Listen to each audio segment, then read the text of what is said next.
Can you ask the guys down there to turn this on? Hello.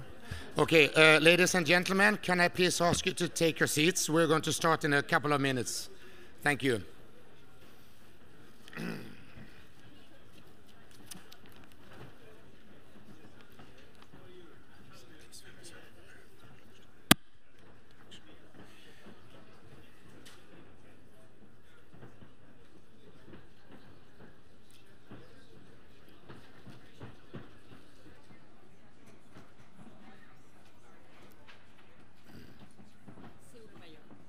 Yes.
Okay, ladies and gentlemen, let's get started. If I can ask you all to please take your seats.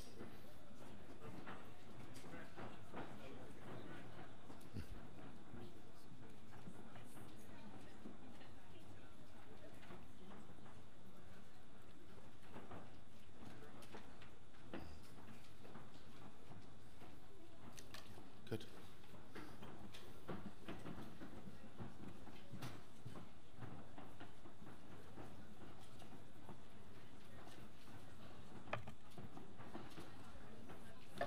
Okay, ladies and gentlemen, my name is Niklas Svenningsson, and it's my pleasure to welcome you to this high-level opening of the Global Climate Action at COP23.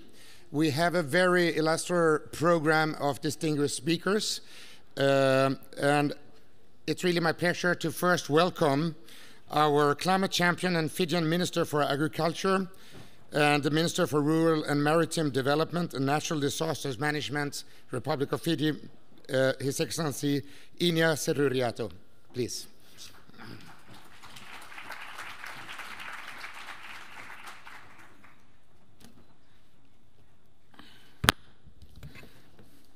Excellencies, distinguished guests and participants, ladies and gentlemen, Bulabanaka, Guten Morgen, and a very good morning to you all.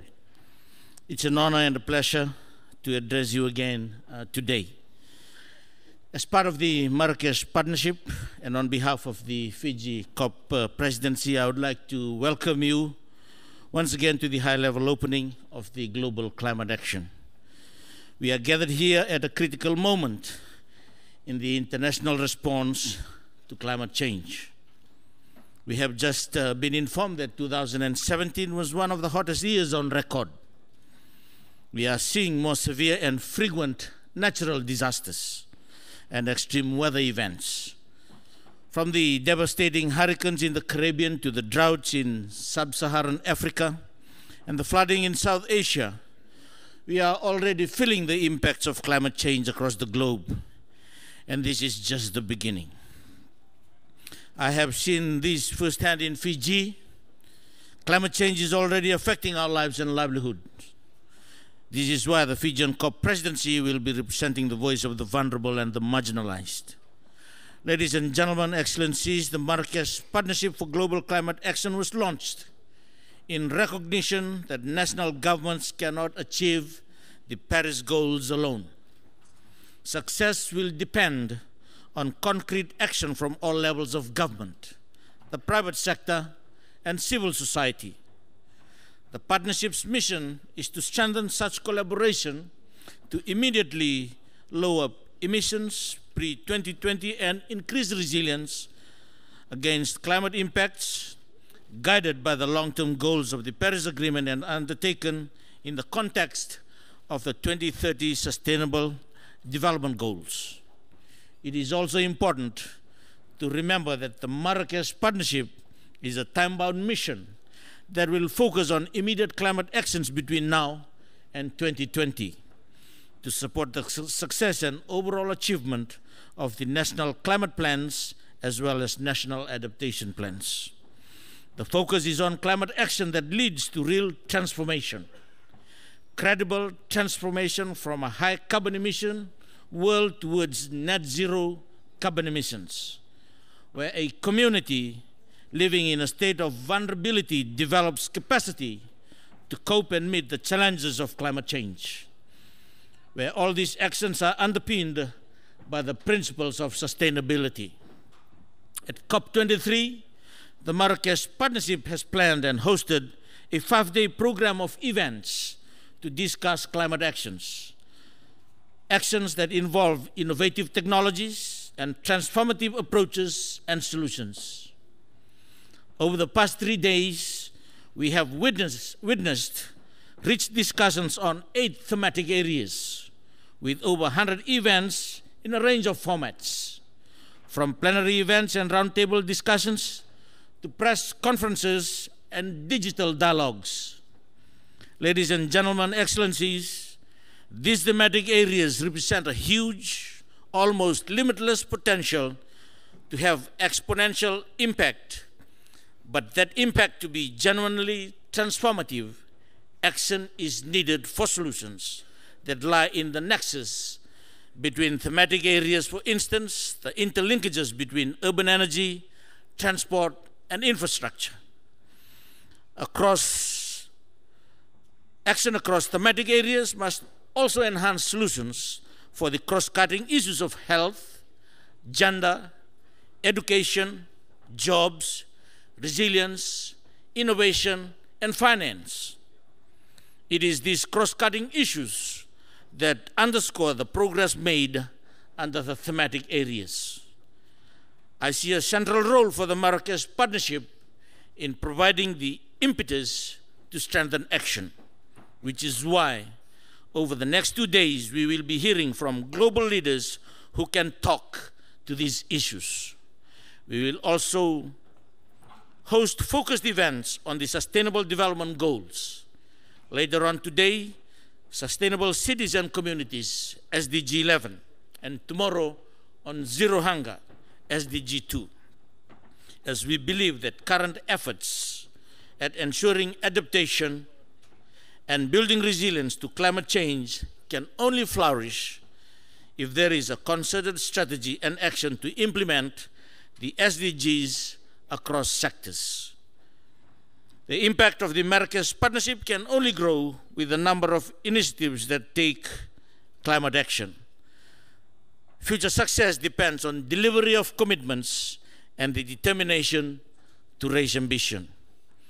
We are calling on those who share our passion in the fight against climate change to align with and work through the Marrakesh Partnership. We have to be united for climate action. Further, faster, together. Pinawa Lewu, Dankeschön. Thank you.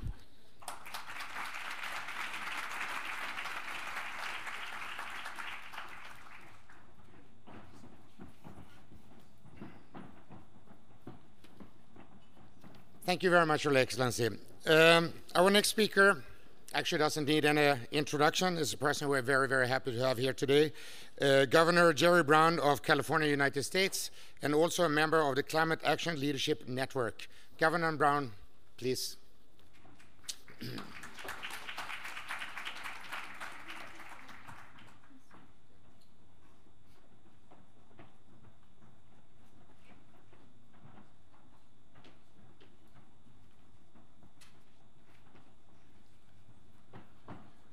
Good morning, and good to see many of you again as we gather once again in this COP to push the ball forward to transform our economies, in some ways our civilization. It's quite a big job.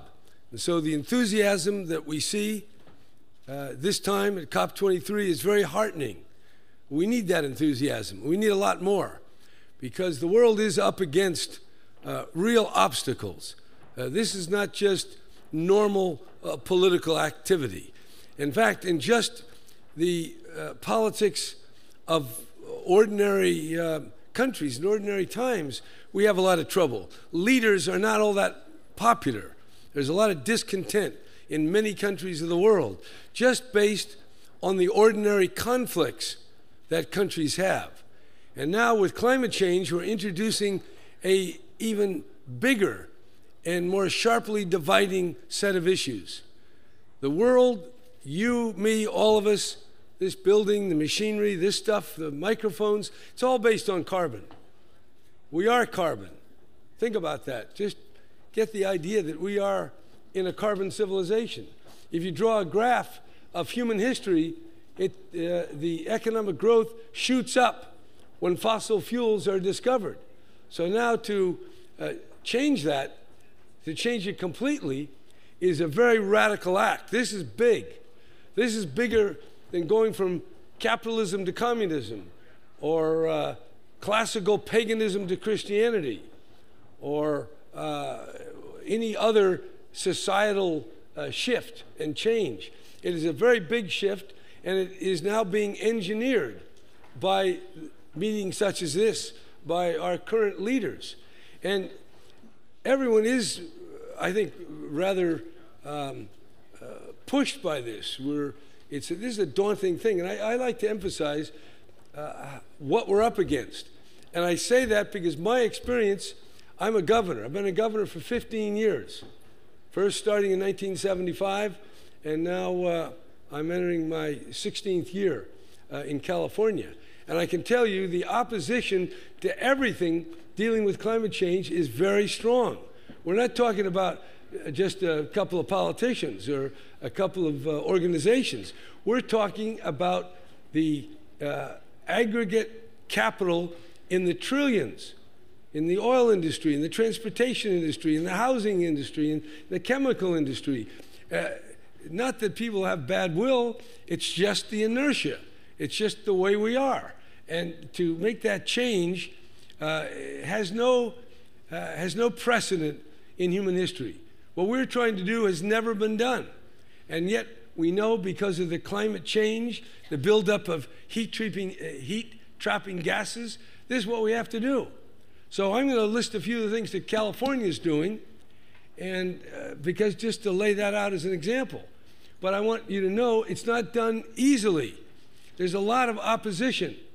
In California, there's a lot of opposition. There's reluctance. Even in my own political party, people say, oh, do you have to do that? Why can't we wait a year? This is like mountain climbing, only we're going up Mount Everest, and the oxygen is getting thin, as a metaphor of what we're up against. I'm going to run down a couple of points, because this is, what we're here is to generate enthusiasm to go against the inertia. Because remember, we're trying to change what is. What we are is destructive, and we have to change it and make it constructive by getting to a decarbonized world. And everyone has to do it. Everyone is causing the problem, and nobody's in charge. That's what really strikes me. Nobody is in charge. Sometimes you can say, well, we know who's in charge of China, or we know who's in charge of I guess I'm supposed to be in charge of California, but under our system, I'm not in charge. The banks are in charge, the unions are in charge, the activists, and lots of people. So we share power. And therefore, to do anything, we need consensus. And to get consensus, we need the enthusiasm of meetings such as COP23 and meetings such as this. So let me just tell you, energy efficiency. We started energy efficiency in California back in 1975. And I didn't start it. Ronald Reagan was the governor immediately preceding me. And he initiated an energy commission. And that energy commission became into existence the day I became governor. So I hired the first employee. And very soon, this energy commission, according to its mandate, started formulating building efficiency regulations. What were the rules of constructing buildings, homes, businesses, factories? What are those rules? It took 8 years to finish those building standards, 8 years. And then, because of the political opposition, I decided, okay, we'll delay it a year. So they actually went into effect a year after I left office in 1983. And then since 83, these building standards have been changed, have been improved, have been rendered more sophisticated. So the rules don't have the same rule for the entire state. We have a different building standard in California for the desert than we do for the mountains. We have a different one for the ocean than for the central part of the state. So that makes it complicated, and that's why it's taken over 40 years to get it done. That's why when you talk about energy efficiency, it doesn't happen overnight. By the way, we also had appliance standards for television sets and refrigerators and stoves. And then as soon as we got those articulated, we had a new election. This was 1980. Ronald Reagan became president, and under his administration, the federal government destroyed the California standards by adopting a federal standard, which was the zero standard, or the no standard standard. So that's, with respect to appliances, we ran into the political opposition, even then, of no. But over time, over the decades, California's come back, and our energy standards are strong. We have some appliance standards, and the federal government is now doing appliance standards for all manner of machines. But the point is that you don't get it done overnight. And we don't have 40 years anymore.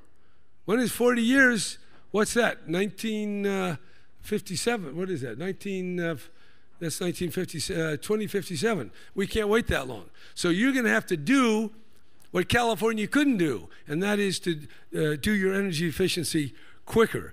Our renewable energy. Renewable energy now, California is about, if you don't count hydroelectric, we're about 30%, we'll be 50% within 10 years.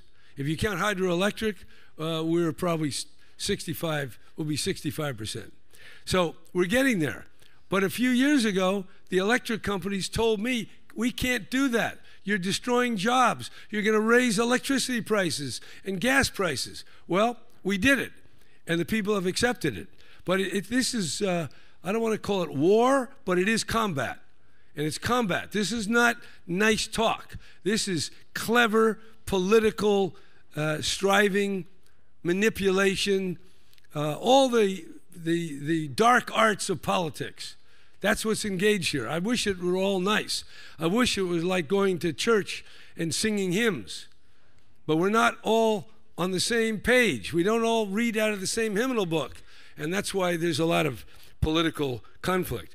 We have another, so we have the energy efficiency, we have renewable energy standard, portfolio as we call it. Then we have a low carbon fuel standard. What is a low carbon fuel standard? It is a mandatory standard for all the oil companies, the refineries, that they can only sell oil that 10% of which will be what we call low carbon. Now that low carbon is a specific formula written by the state of California, by our technical legal people. They specify, everybody knows what it is, we've worked that out, that took several years. And we're now about 2%. We want to be at 10. It's very hard to get there. And the oil companies, I've met with the presidents of the biggest oil companies in the world, and we've talked for hours. And they say, we can't do it, bad idea. I say, no, you can do it, good idea. So this is, I want to give you a little of the flavor here. This is combat, intellectual, political combat. But we still have a low fuel standard. Let's see how many other states can do it. So that's the third thing. Fourth thing, cap. We put a limit on overall pollution. How much pollution can California emit? And we particularize, so this is not a general talk of, we have rules for every industrial sector.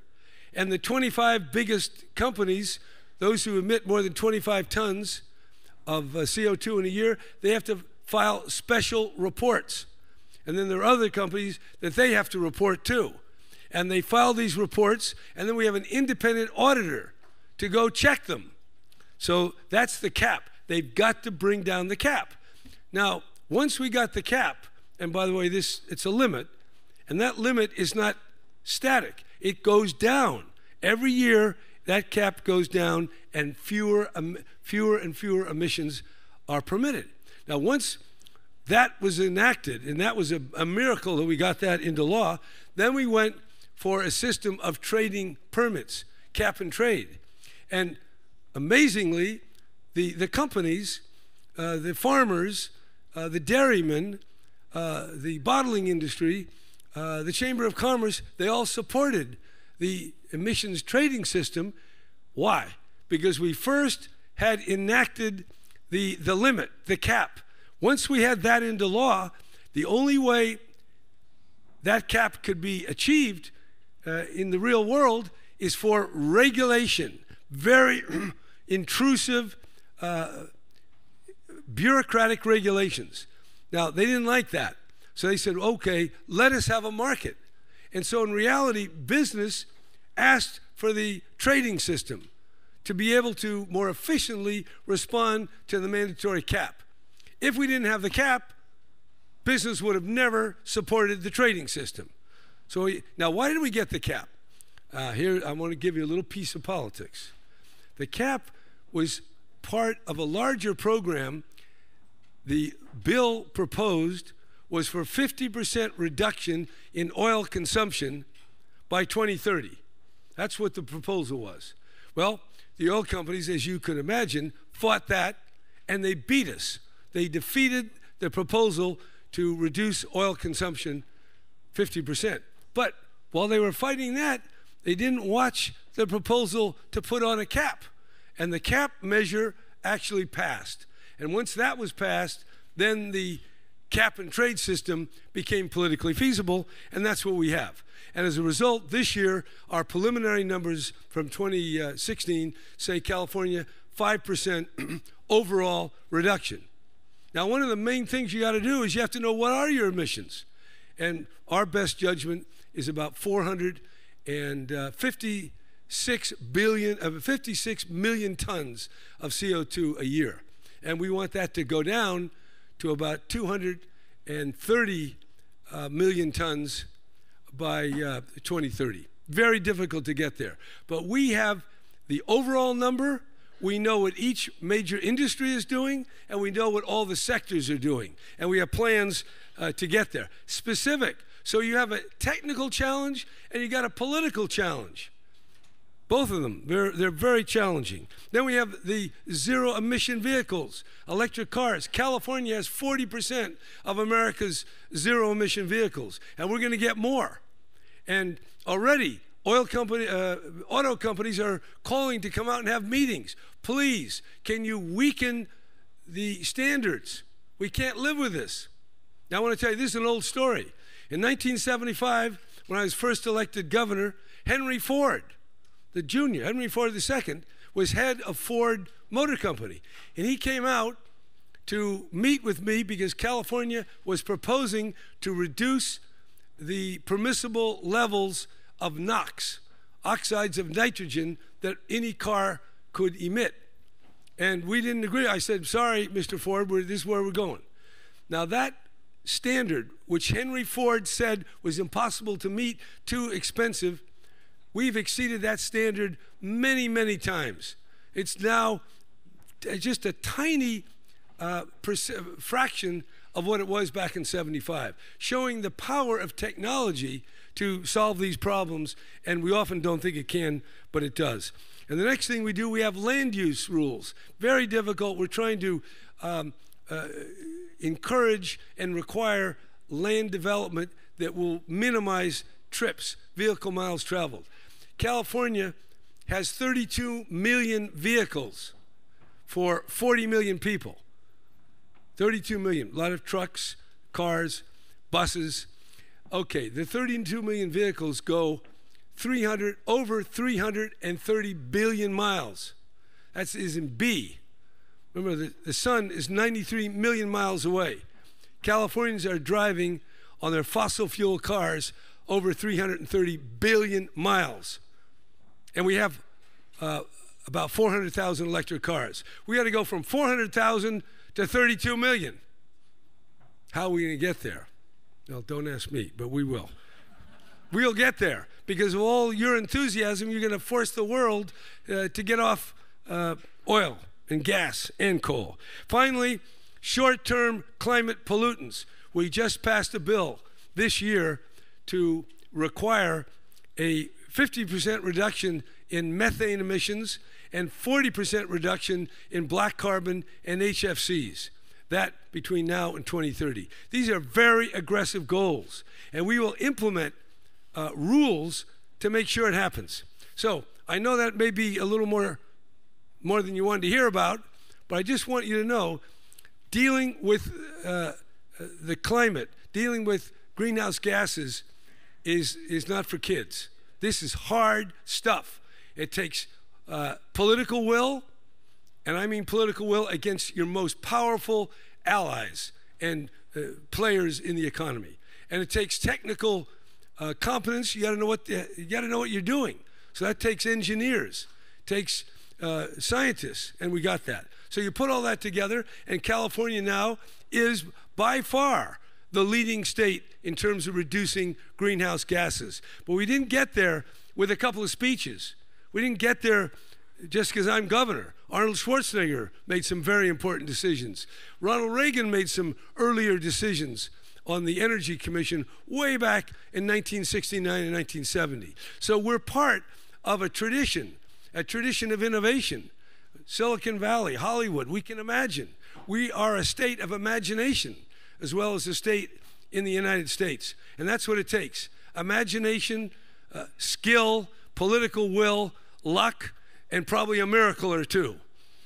That's what we have ahead of us. Thank you very much. Good luck, and let's stick with it.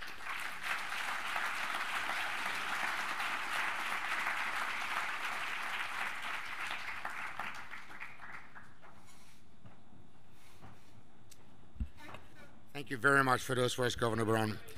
Ladies and gentlemen, I realize that my role here is maybe a little bit superfluous because everybody I'm introducing here you already know very well. Our next speaker is the founder of Solar Impulse, Mr. Bertrand Piccard. Monsieur Piccard, s'il vous plaît.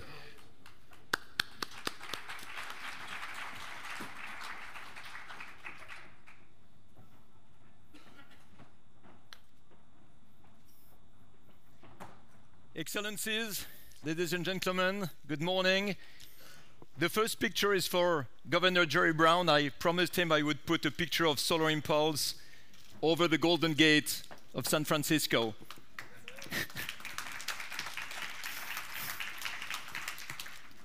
When I went to the world of aviation and I said that I wanted an airplane that could fly perpetually on solar energy without fuel, everybody told me it was impossible.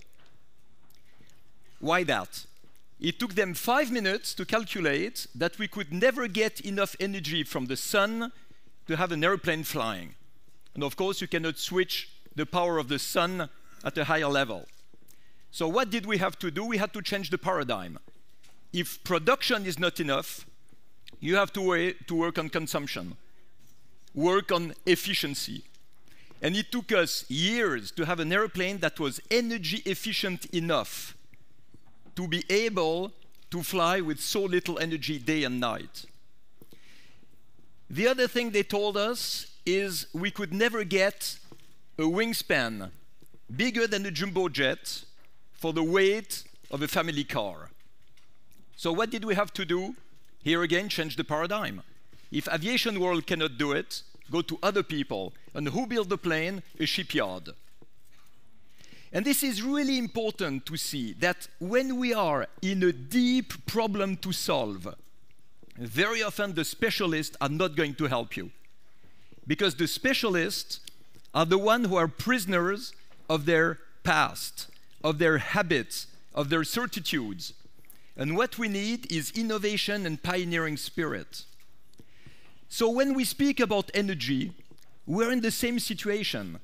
We want always to produce more. It's like a human being in the bathtub with a leak. And what do we want to do? We're opening the tap wide open in order to add water instead of solving the leak. Energy efficiency is the leak solving, the way to solve the leak. And this part is profitable. We will get much more money by introducing energy efficient devices on the market than on trying to produce more energy. And this, I believe, is the most important thing for the economy and for the industry. It is the possibility to link ecology and economy. And when I was flying with Solar Impulse above the Pacific Ocean, above the Atlantic Ocean, this is what I had in mind. I was looking at the sun. I was looking at the 4 electrical motors with huge propellers turning. There was no noise. There was no pollution. There was no fumes, no CO2, no fuel. And I could fly forever. And then I was thinking, I'm in the future. I'm in a film of science fiction. And then I thought, it's not true, not at all. I'm not in the future, I'm in the present. It is what the technologies of today allow us to do today. And it's the rest of the world that is in the past. So the landing was a terrible moment. The landing was the moment where I was going back to the past.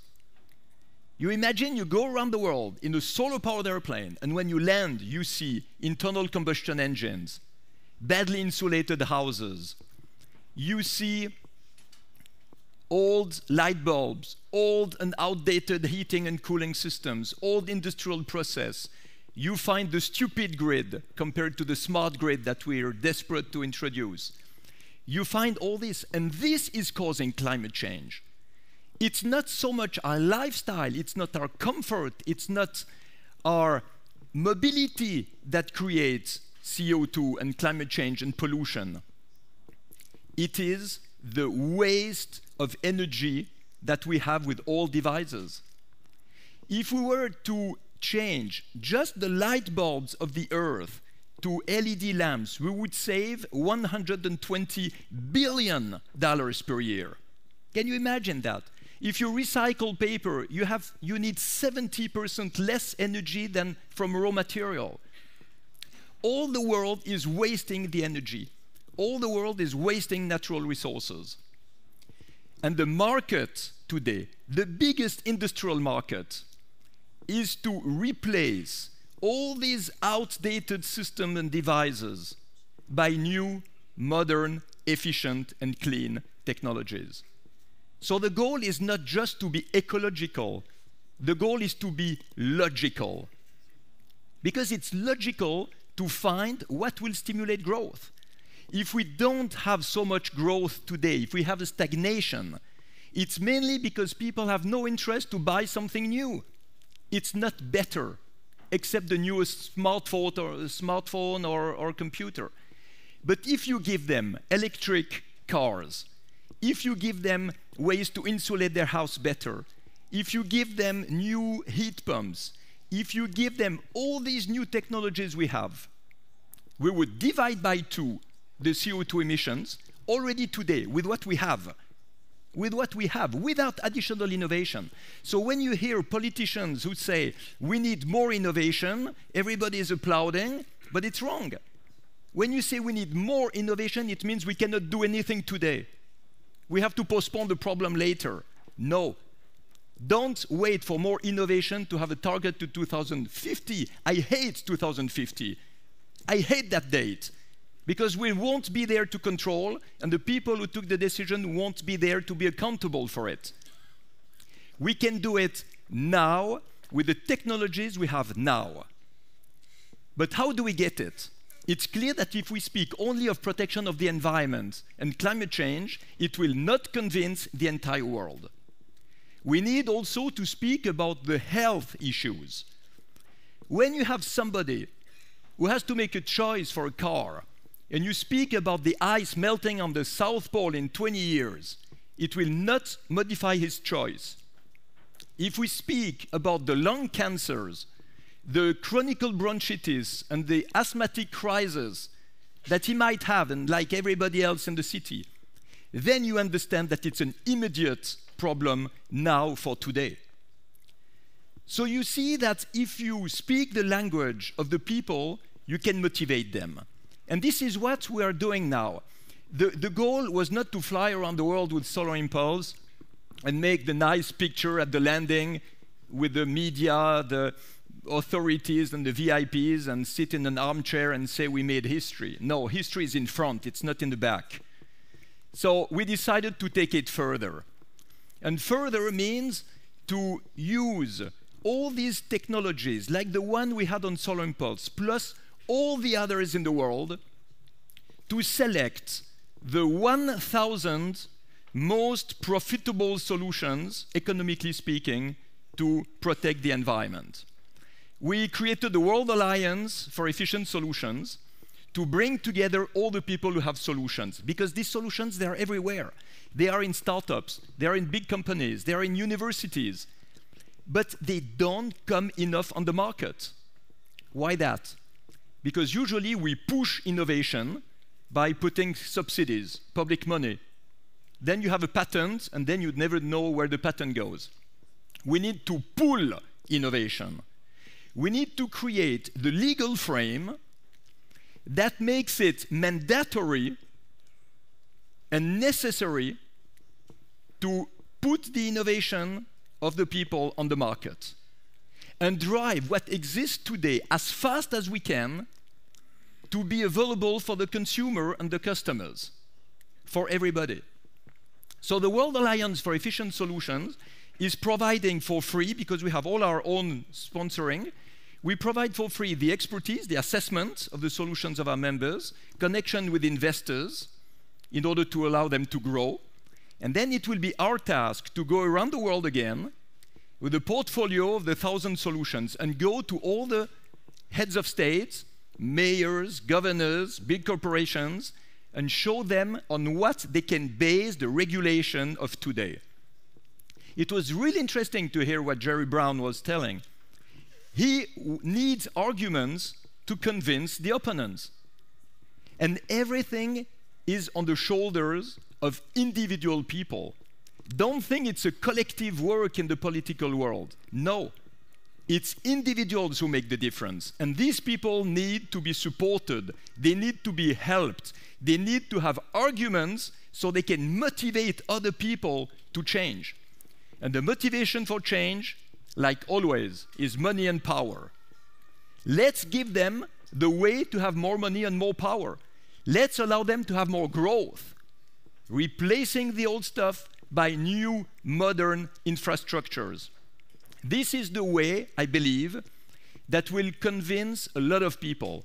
But it will not be, probably like for Solar Impulse, the one that we believe who are going to make the change. It's other people. It's the one who will emerge. And these people will be very powerful. We have to stimulate their will to do it, stimulate their will to change. And then the old habits will be changed. because there will be too much argument in favor of the change and not enough in favor of the status quo. So as you see, we can have a clean growth that is better than the dirty status quo. And this is what we have to do. So you are more than invited. We'll have the constituent assembly of the World Alliance tomorrow, just in front on room 6, tomorrow at 6 o'clock. Patricia will be here, Salah Eddin Mezouar also. We have a lot of friends who are going to be there to support this launch. All the solutions you have are welcome. All the members are welcome. It's for free. I'm not making any publicity. It's just to try to be together, to give the arguments to the key decision makers that they can go quicker, they can be more ambitious, they can have very ambitious targets in their environmental and energy policy. And I believe that there are solutions. So let's not talk about problems anymore, because we depress everybody with problems. Let's speak about solutions. Thank you.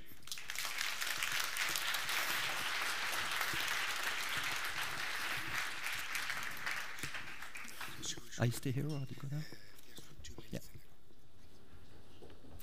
Thank you very much for that. As you may know, we have had more than 100 meetings on global climate action over the last 3 days. We'll now show you a short video summarizing what has happened here.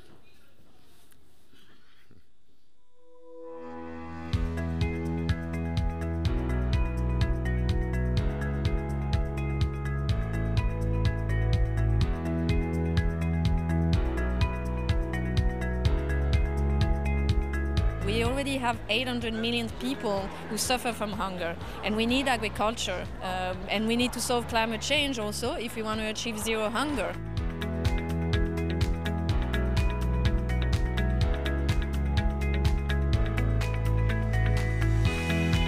We love working with different industry players, and to us, business and government working together is the magic ingredient.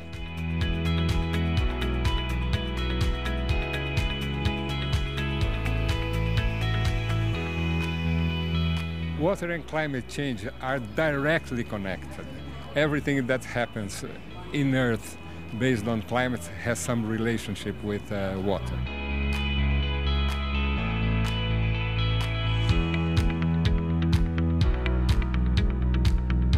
The African cities haven't been built yet. By 2050, 800 million people will move to urban centers, and we need those centers to be sustainable.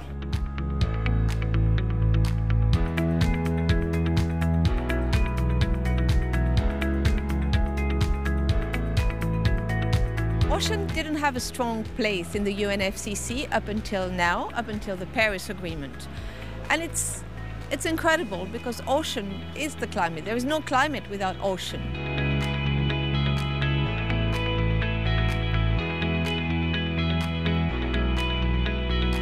%56% of our CO2 emissions comes from our mobility system. So that's why obviously we have to focus very effectively in addressing this issue in order to fight against climate change.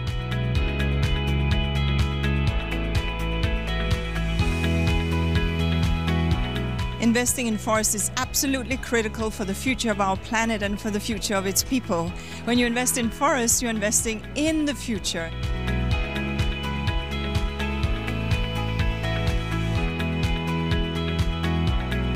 Climate change is the biggest threat and opportunity of our time. We need to work together. That means government, civil society, science, cities, but business has to be here. And I think business will be one of the major implementation partners when it comes to solving the climate change crisis.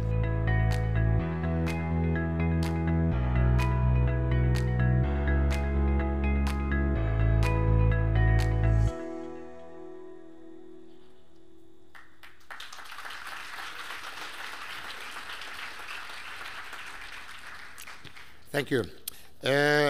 Now I have the pleasure to introduce a panel discussion that will be moderated by Bertrand Piccard, and I would like to invite up to the stage our panelists, Mr. Feike Sibesma, CEO of Royal DSM, Ms. Hindu Umaru Ibrahim, Indigenous leader and member of the Climate Action Leadership Network, Minister Gail Rigobert, Minister for Education, Innovation, Gender Relations and Sustainable Development, St. Lucia, Finance, Karen van Gennep, CEO, ING France, and Mr. Park Won-soon, Mayor of Seoul. Please come up here, and of course, Monsieur Mikal.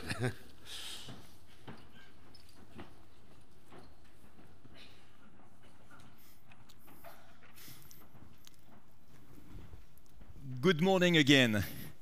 When we speak of climate action, it's not general and vague action, it's specific actions made by people on the field, people who know what they talk about and who can motivate others to take the lead in their own region and their own field. So you see there is a huge variety of participants in this panel, and I will first ask to Dr. Gail Rigobert, Minister from St. Lucia, to make a short statement. Thank you so very kindly. Prime Minister, colleague ministers, excellencies, guests, good morning. We have been fed a very exciting, enthusiastic, energizing menu this morning. And our question remains, how long does enthusiasm last? Can enthusiasm infuse what is happening in the Buller Zone? Can we, with this enthusiasm, unlock the obsession with commas, semicolons, and colons that sometimes occupy so much time and energy across in the Buller Zone? While people's lives have been affected in jurisdictions such as the Caribbean, that this summer witnessed one of the most ferocious hurricane seasons, with lives being lost, livelihoods being lost, and countries fearing that they'll become unviable. The question that remains, therefore, is what tangible actions can we take to ensure that we save lives and we save this planet? For small island states such as ours, we recognize that indeed we are at the crux of a paradigmatic shift, but one that cannot take place if we continue to hold on to old ways of doing things. Old accounting systems, that means that countries such as ours with high debt to GDP ratios are forced to consider resilience building and to assume huger debt portfolios, but unfortunately these reflect negatively on our debt to GDP ratios. Is this not a time for us to rethink the old paradigms? Is this not a time for us to consider fixing before the problems strike versus having to invest in rebuilding? I suspect that building resilience may be cheaper than rebuilding war-torn, climate-torn areas or zones. The time is now. The time is now for us to break away from the old traditional notions of how we speak of climate change. The time is now for us to rethink innovation. The time is now for us to rethink modalities of accessing climate finance such that they do not appear to be onerous and prohibitive. The time is now for us to question whether state centrism serves the purposes of the COP. And should we not expand the circle of engagement beyond state actors to include non-state actors as well? Your presence here suggests to me that you and I are ready to embark upon a journey that, yes, has questioned what has obtained in the past, to appreciate the gains that we've made, but recognizes that we need to move faster, quicker together. Thank you.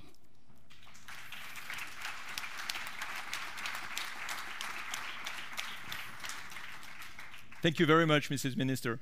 To remain on the very practical and concrete level, I would like also to hear Indu Umaru Ibrahim from Chad and maybe get some advice from your wisdom of being an indigenous community representative. What can we learn from your experience? Thank you very much, Bertrand. Good morning, Excellencies and ladies and gentlemen. It's always an honor to be here. I mean, coming from Chad and coming from the Sahel regions, where all the world know how we are impacted by the climate change. And from my community who do not know what is COP, what is UNFCCC, but who live the climate change in their daily life. So we understand that mostly. I mean, what is needed is action, as she called it, of course.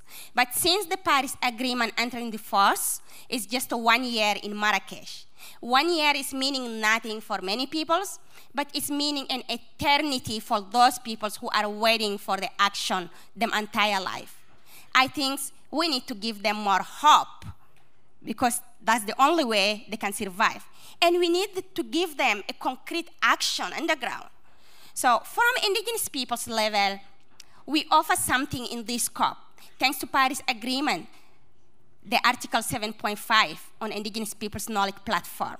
And we are discussing here to operationalize the Indigenous Peoples Knowledge Platform.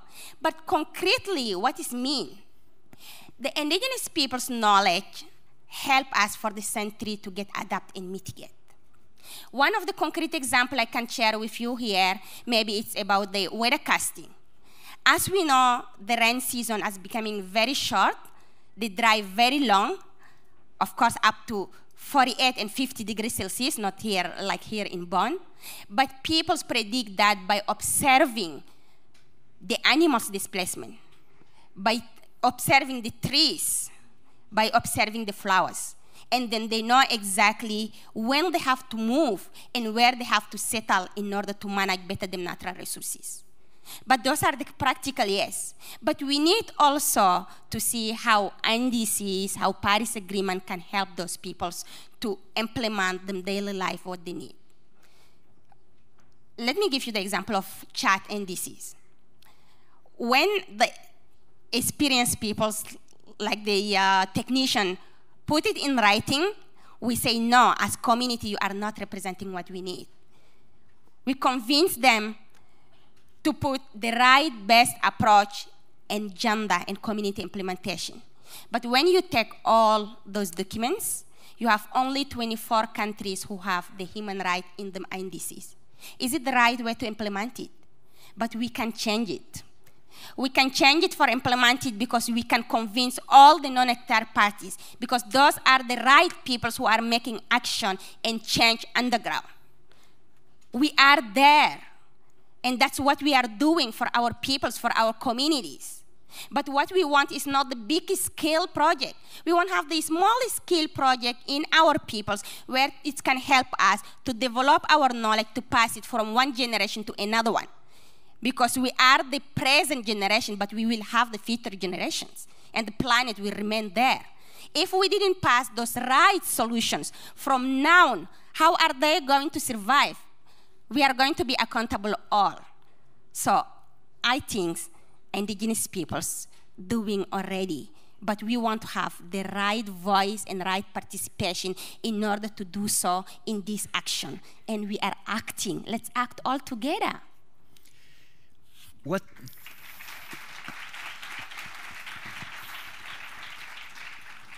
I always love to hear you, because you remind us that beyond technology and political decisions, we need respect for the environment and for people. We need empathy, we need compassion, and this is something that is missing to a lot of people. The people who want to keep their personal advantage with their selfishness are resisting a lot. And you remind us that it also has to do with human values. Now I would like to turn to Felke Sijbesma from Royal DSM. I've been so fascinated to see everything your company is doing. It goes, I have to read because there is too much. You are active in food, dietary supplements, personal care, feed, medical device, automotive, paints, electrical, electronics, life protection, alternative energy, and bio-based materials.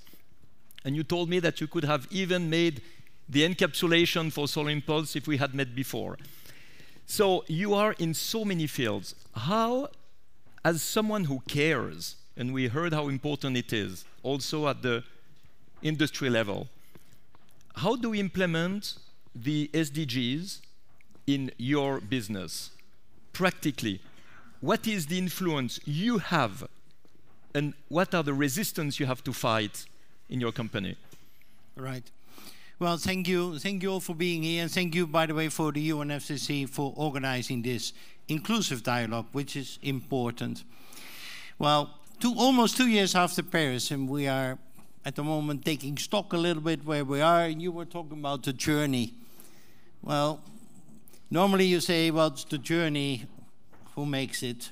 It's not only about the destination. In this case, I would say about this journey, it counts about the destination. We need to reach the Paris targets. And we are not on track, and we are not on track achieving all the SDGs either.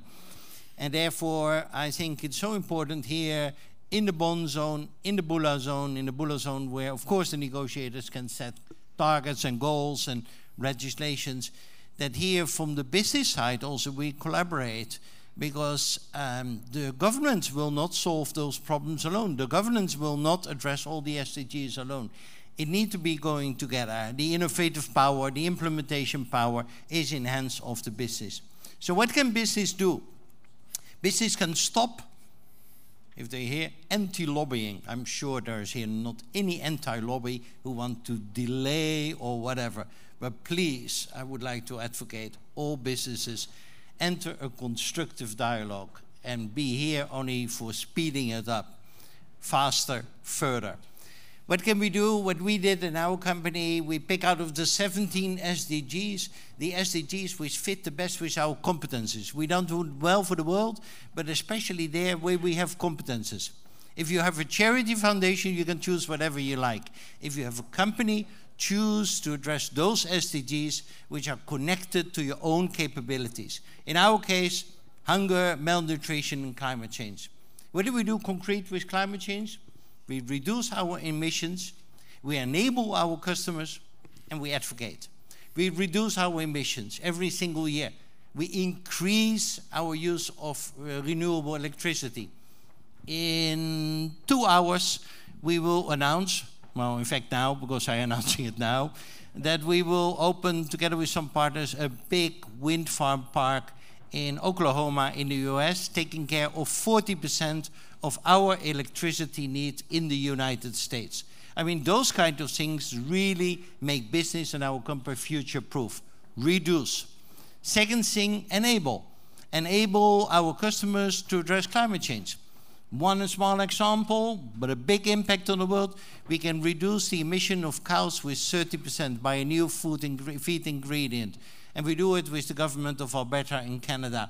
By administrating that to cows, we reduce the emission of cows by our customers. Enable. And the third thing I'm doing right now, advocate. Advocate for putting a price on carbon. Advocate addressing it faster. Joining the journey of the governmental sector by being aligned in achieving the destination. Further, faster, together. Thank you.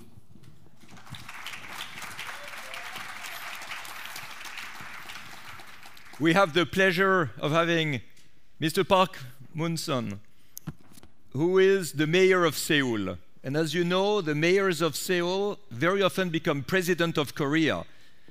So maybe we have the next president of Korea here. And I'm going to ask you, Mr. Mayor, among all the projects you have, your ambitious goals to be cleaner in your city through the Hope Foundation that you have created, which would be the solutions that are still missing for you to reach the goals you have set? Yeah, thank you very much, Mr. Picard. Are you guaranteeing me to be a next president in Korea? Thank you so much. Yeah, I'd like to answer, beginning by citing the saying of late Benjamin Barber, who was the professor of the New York City University. He said, the president is talking the principle, but the mayors are picking the garbages. So it means the real implementations and the real action only can be attained by the mayor and cities. In Seoul, we have pursuing the one least nuclear power plant initiative since 2012. So focusing on reducing the energy uses and the strengthening the energy efficiency and producing the renewable energies. So recognizing the importance of the citizens would be the key to the success of the initiative. So we encourage the citizens to join our efforts in pursuing the initiative, and thankfully 1.87 million citizens joined the eco-mileage program, and 570,000 citizens committed to the Building Detroit project, and also 100,000 students volunteered to be part of the Energy Guardian Angels, and 20,000 households installed mini photovoltaic panels in their homes. So as a result, we were very successful in reducing 3.6 million TOE of energies, which is comparable to the capacity of 2 nuclear power plants or 4 fossil fuel stations. So we were also very successful in cutting 8.2 tons of greenhouse gas emissions. Based on this success of the first phase of the One Risk Nuclear Power Plant initiative, we are now carrying out a new second phase of initiative focusing on producing new and renewable energies, especially solar energy. So we will soon announce plans to become a city of sunlight, specifically solar energies. So we will soon announce that making Seoul a city of sunlight project, we will strive to reduce 6 million TOE of energy and 10 million tons of greenhouse gas emissions, and raise the level of energy self-sufficiency to 20% by 2020. So I attribute all this success to these citizens. Yeah. So I'm saying that, the citizens are the energy. You are the energy. Thank you. Okay, yeah, good. Thank you very much, Mr. Mayor. We're running quite late because we started late, but we will not handicap the speakers here, and I'm very interested to know what Mrs. Karian van Gennep has to say in the world of finance. She is CEO of ING Bank in France, and a lot of people are making a confusion when we speak of fighting climate change. People believe it's expensive. We believe that it's profitable. So it's not a cost, it's an investment. Where do you stand?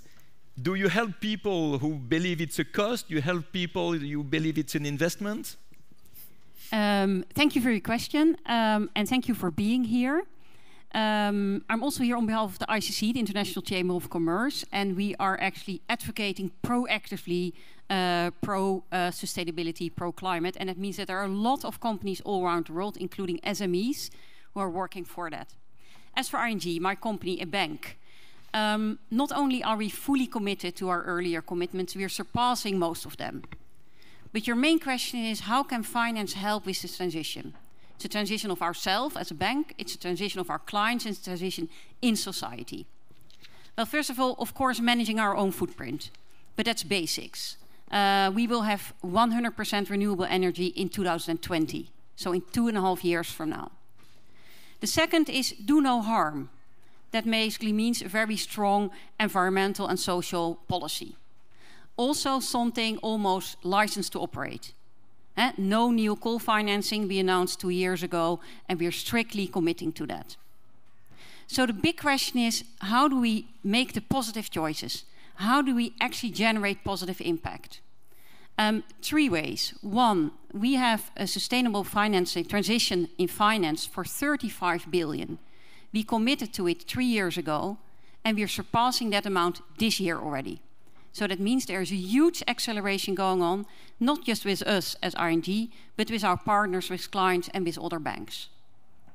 Secondly, we announced at COP21 our first large green bond, over 1 billion, Why was that a success? Not just because it was 6 times oversubscribed or because we did many of those since.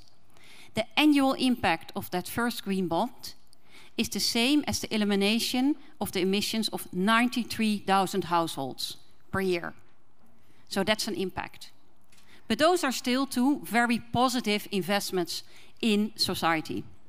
The third one has been the big question this year.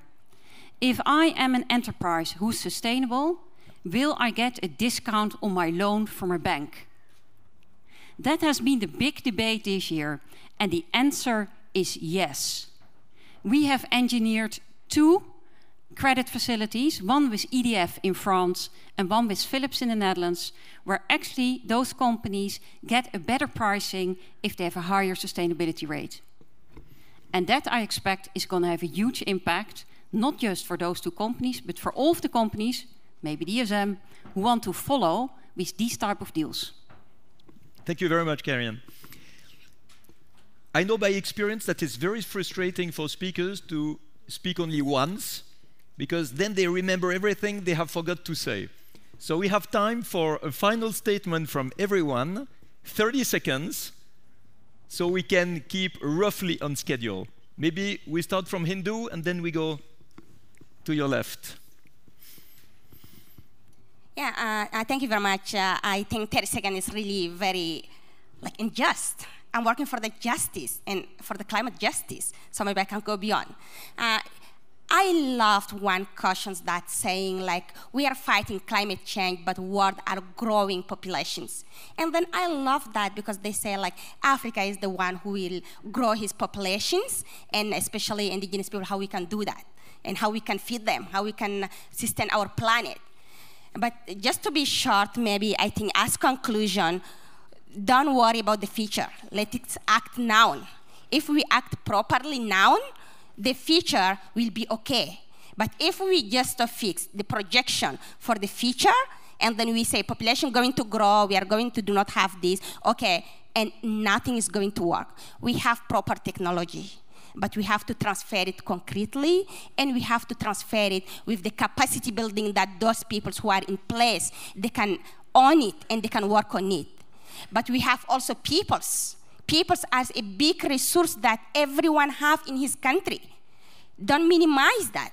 We don't need PhD or I don't know, master and things. No, we have peoples as resource, and this diversity can make a big difference if everybody work in production and consumption as human and individual and as collective. And just I will end, as indigenous peoples, what we are expecting here for making action and difference is the indigenous people's knowledge platform decisions. We still have more than 100 brackets in 3 pages. Is it that's going to change the world?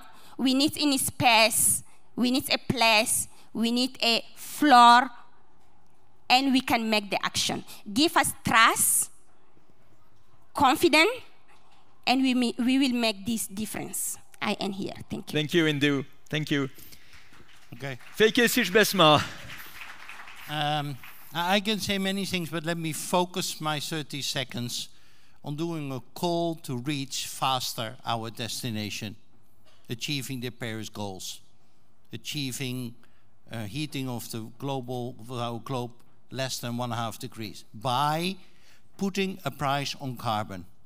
By putting a price on carbon, we put doing well for the world into our own economic system. We incentivize businesses, we incentivize investors to invest in low carbon technologies to reduce emissions. We have an internal price of carbon of 50 euros per ton. It's already influencing our company. Already 1,400 companies in the world, there are maybe 2.5 million companies in the world, but 1,400 companies have also an internal price of carbon, or soon. This will accelerate reaching our destination. This will make your own company future-proof. This will make the economy you're responsible for as a negotiator future-proof. And I know level playing field, complicated. I know linking of systems, complicated. I know Article 6, the rule book, etc., complicated. But the business sector is behind you negotiators to put this into the COP23. It will speed up. reaching our destination, which is so much needed, because nobody can be successful or call yourself successful in a world that fails. Thank you. Thank you very much for bringing this point about carbon price, because all the people who don't have the carbon price are afraid to have it, but all the ones who have it are very happy to have it because it obliges them to be much more competitive.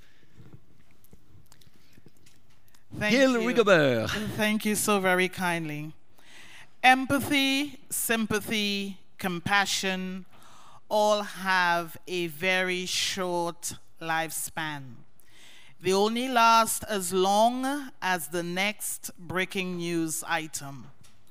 What we, the most vulnerable to climate change, need are long-term, pragmatic, affordable solutions that are respectful of and speak to our own particularities, especially our vulnerabilities.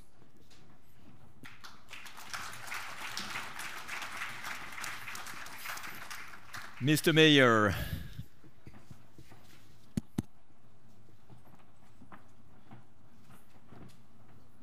May I start? Mr. Picard, just before our panel discussion, I heard your speech and I was very much impressed. So I put your message and your speech on my Facebook now. So many Koreans are following it. And so I really want to suggest to you to move your company, Solar Impulse, to Seoul. I don't want to purchase your company, but I want to purchase the courage to overcome these difficulties you faced and also your attitude of innovations. So if we have such a courage to overcome difficulties and our innovative actions will make the change the direction of the climate change and the civilizations. We together going forward. Thank you. I make the promise to you, Mr. Mayor, that as soon as we have the 1,000 efficient solutions selected, just after COP24, we come to Korea. I will make them all available for your city and your country.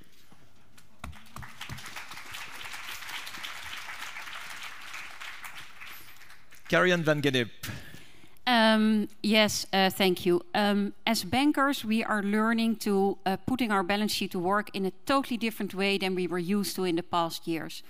And I think that goes for everybody, because the challenges ahead is so beyond business as usual. It's so beyond out of the box that I would like to make two remarks.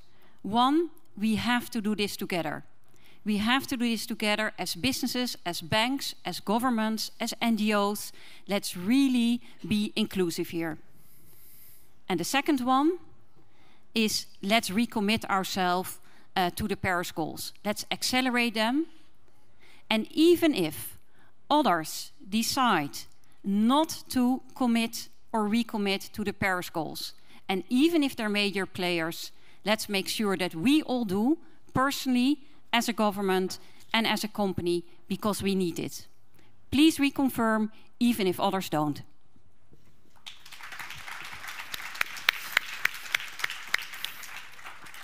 Thank you very much, Karian. We will conclude with a word from my friend Salaheddine Mezouar, who was the president of COP22. Coming from Morocco, we have an example that is really impressive. In Morocco, they don't speak of 2050. They speak of 2030 to have 52% renewable energy. So the people who took the decision will be there to be accountable for the result. So it's really a pleasure to have the representative of such a fantastic vision from Morocco to end up this panel. Salaheddine.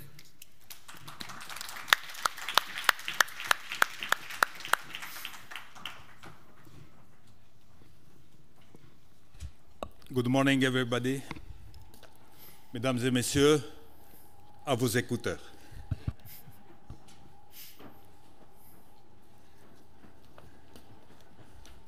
Merci, cher Bertrand. Tu sais que c'est toujours avec beaucoup de plaisir et beaucoup de passion que je vous écoute.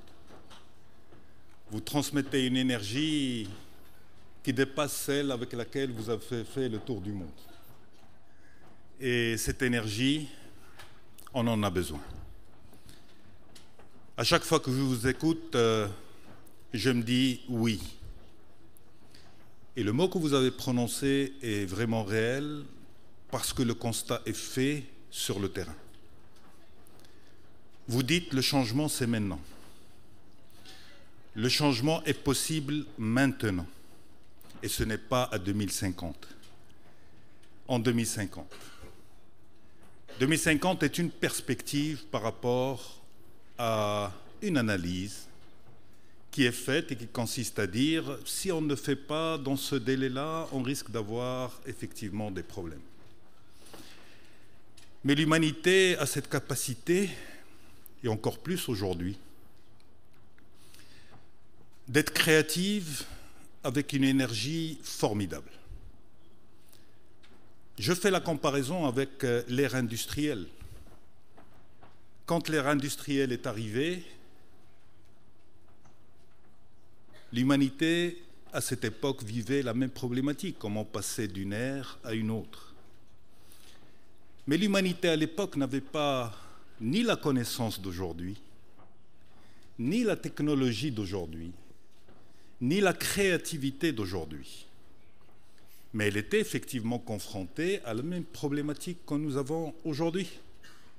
Changer le mode de production, changer le mode de consommation, changer le mode de fonctionnement dans les villes, dans l'interaction entre les humains, dans les déplacements. Et ils n'avaient pas la même problématique de pollution au niveau des transports comme celle que nous avons aujourd'hui. Donc, on n'est pas en train de vivre quelque chose de nouveau, mais nous sommes en train de vivre quelque chose de différent. La problématique est différente, c'est vrai, parce que le réchauffement climatique menace. À l'époque, il n'y avait pas de menace. La seule menace était de préserver les avantages et les acquis liés à un mode de fonctionnement des sociétés. Parce qu'il ne faut pas oublier une chose fondamentale.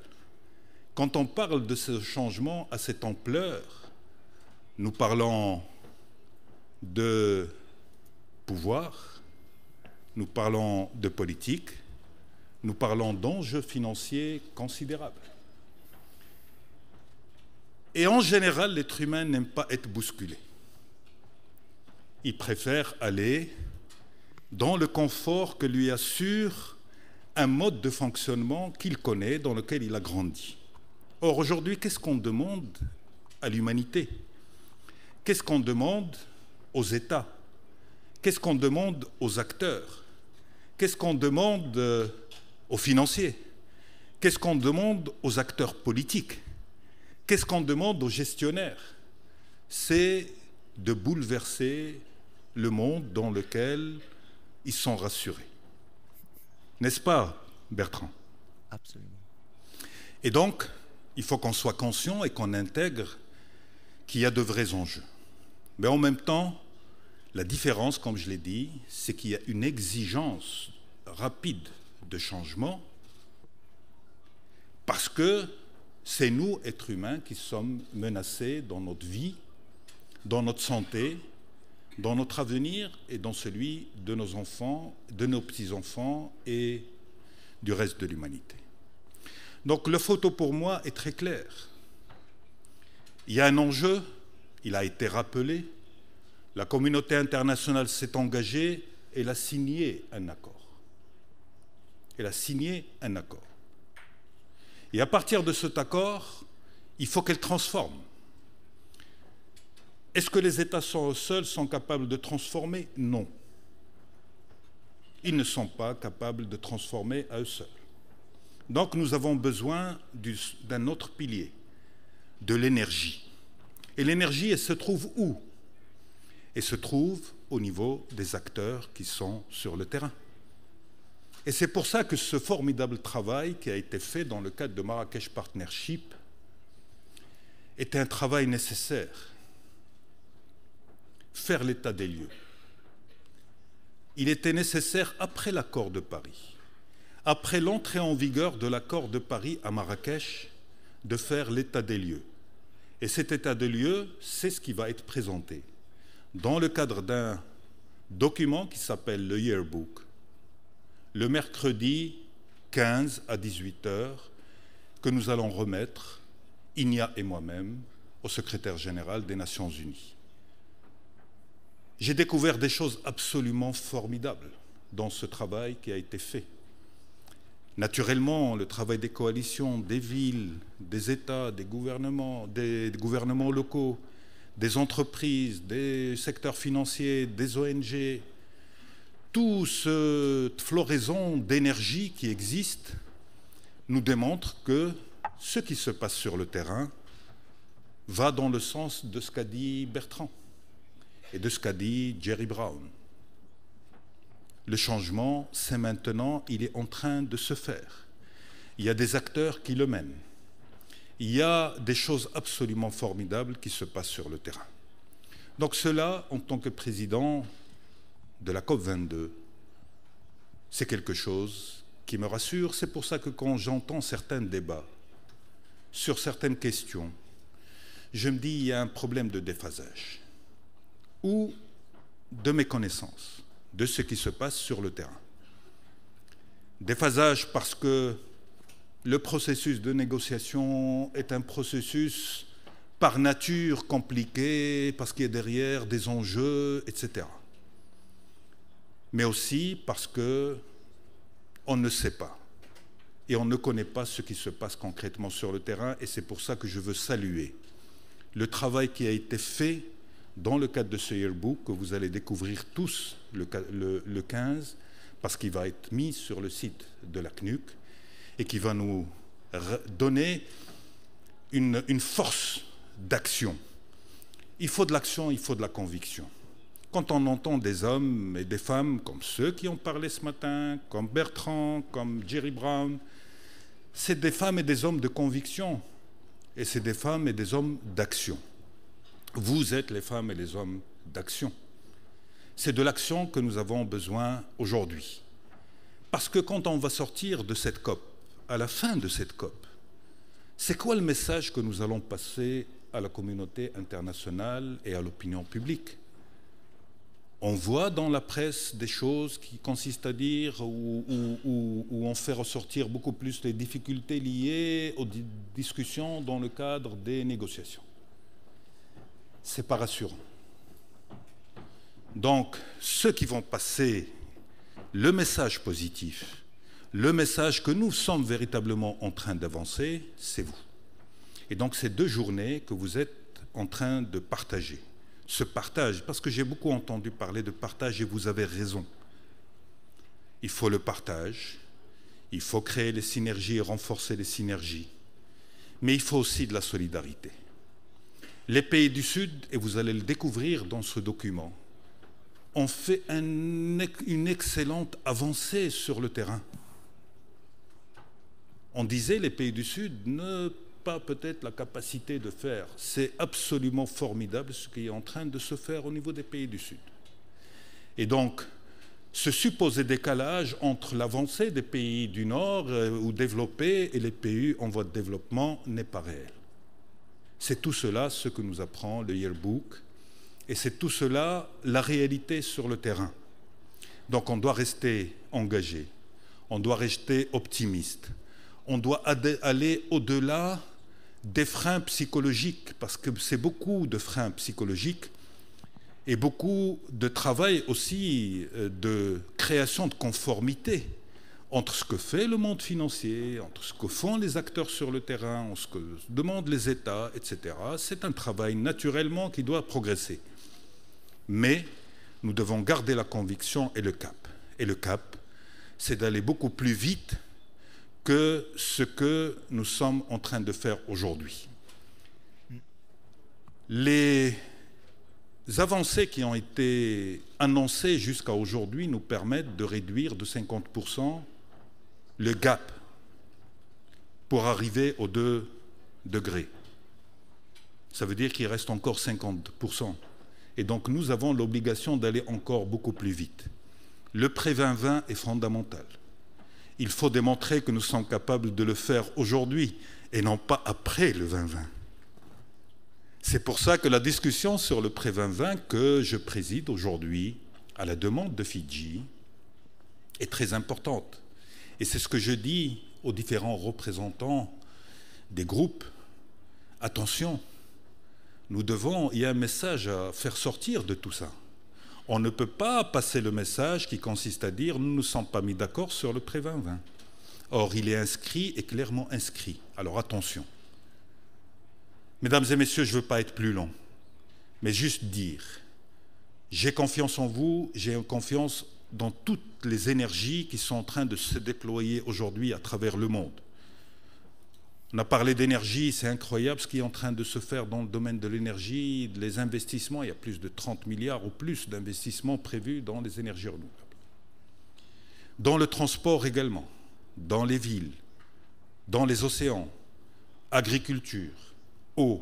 Donc dans les 7 secteurs identifiés qui représentent 80% de la pollution, dans ces 7 secteurs, il y a des avancées considérables qui sont en train de se faire, beaucoup d'innovation. Mais nous avons besoin encore de plus d'innovation et de créativité. C'est ce que vous allez faire durant ces 2 jours. Je vous remercie.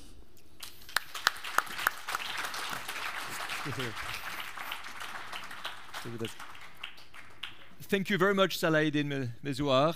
And what is important for you now? You're all convinced already with everything that has been said, but since now you have more arguments to motivate others, this is what you have to do. Be the ambassadors of everything that has been said here, so the others can move also a little bit. And now, please, a big bunch of applause for all the panelists, and thank you very much. Thank you.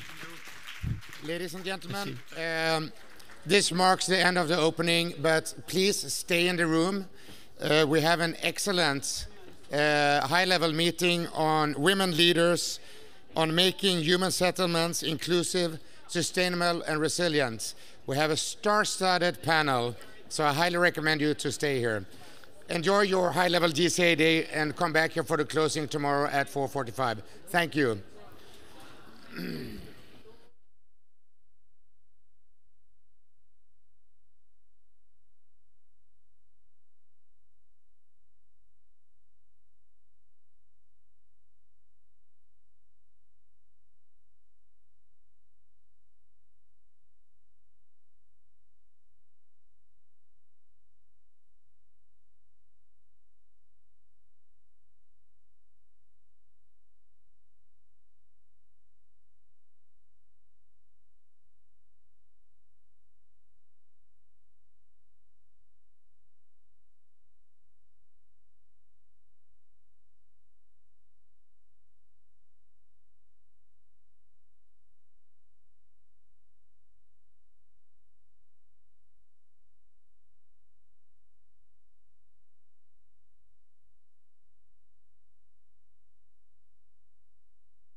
Ladies and gentlemen, I think we can start.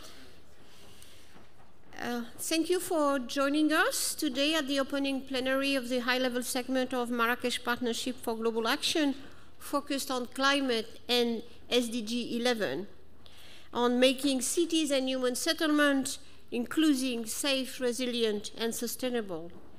I think it was a very good endeavor that C40, ICLEI, the Global Covenant of Mayors, CDP, and FMDV to join forces to have this dialogue today.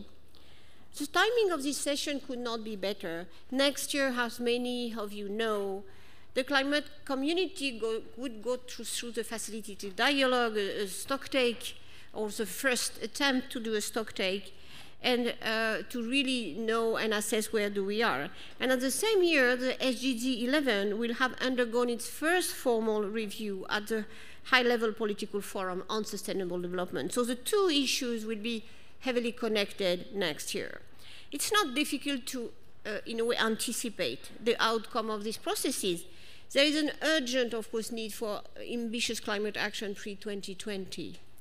And if we want to stay on track with Paris goal, and in particular trying to really preserve the window of opportunity for the 1.5, well below 2 degrees C. And of course, cities which concentrate 70% of global emission and over 50% of the world's population are a great essential place to start and to steer the process. We are seeing, of course, around, and again, I can't just make enough light on that the cities and the local government are truly ahead of the curves in terms of ambition. They are important laboratories of low emission strategies and resilient solutions, and they are joining the two, resilience and low carbon future. And that, I think, is the main place where this is happening. In face of the rampant development inequality, and sometimes not that rampant, unfortunately, in our communities across the world, that's crucial to ensure that climate action is really inclusive and really linked with sustainable development. We have to provide solutions that really link together the social inclusion, the job creation, economic growth, public health, along with many other co-benefits for society as a whole. So it's crucial that climate change at all levels of government, and I insist at all levels of government, in particular cities, address these challenges in an inclusive, integrated, and holistic manner. I think it's very important now that the dialogue between national governments and local governments really take place, and they are joining, and they really try to align their objective. It's not always the case, and it has to be. Next year, it should be a priority for all of us. Before just handling and calling Her Excellency Hilda Heine to the podium to deliver her speech, I want to recognize all these women who have been so active in pre-Paris and even more after Paris. I can say that preparing Paris have been supported by many, many of women. And without them, I would not have been able to make it happen. It's a very long list. And I'm very pleased today to recognize them and see that I'm confident that they will pursue a continuous commitment on doing that. So without further ado, to give us the first keynote speech, I call Her Excellency Hilda Heine, the President of the Republic of the Marshall Islands, first woman elected in this role. Madam the President will share with us the very special plight of small islands development state in the context of climate change and sustainable development. I want to recognize her incredible role in leading the High Ambition Coalition. You are pressuring all the countries to do more, showing example, showing that you are doing not only and making everybody understand the impact of climate change for you, but even more, showing that there is another way, another pathway for development. Her Excellency, please come.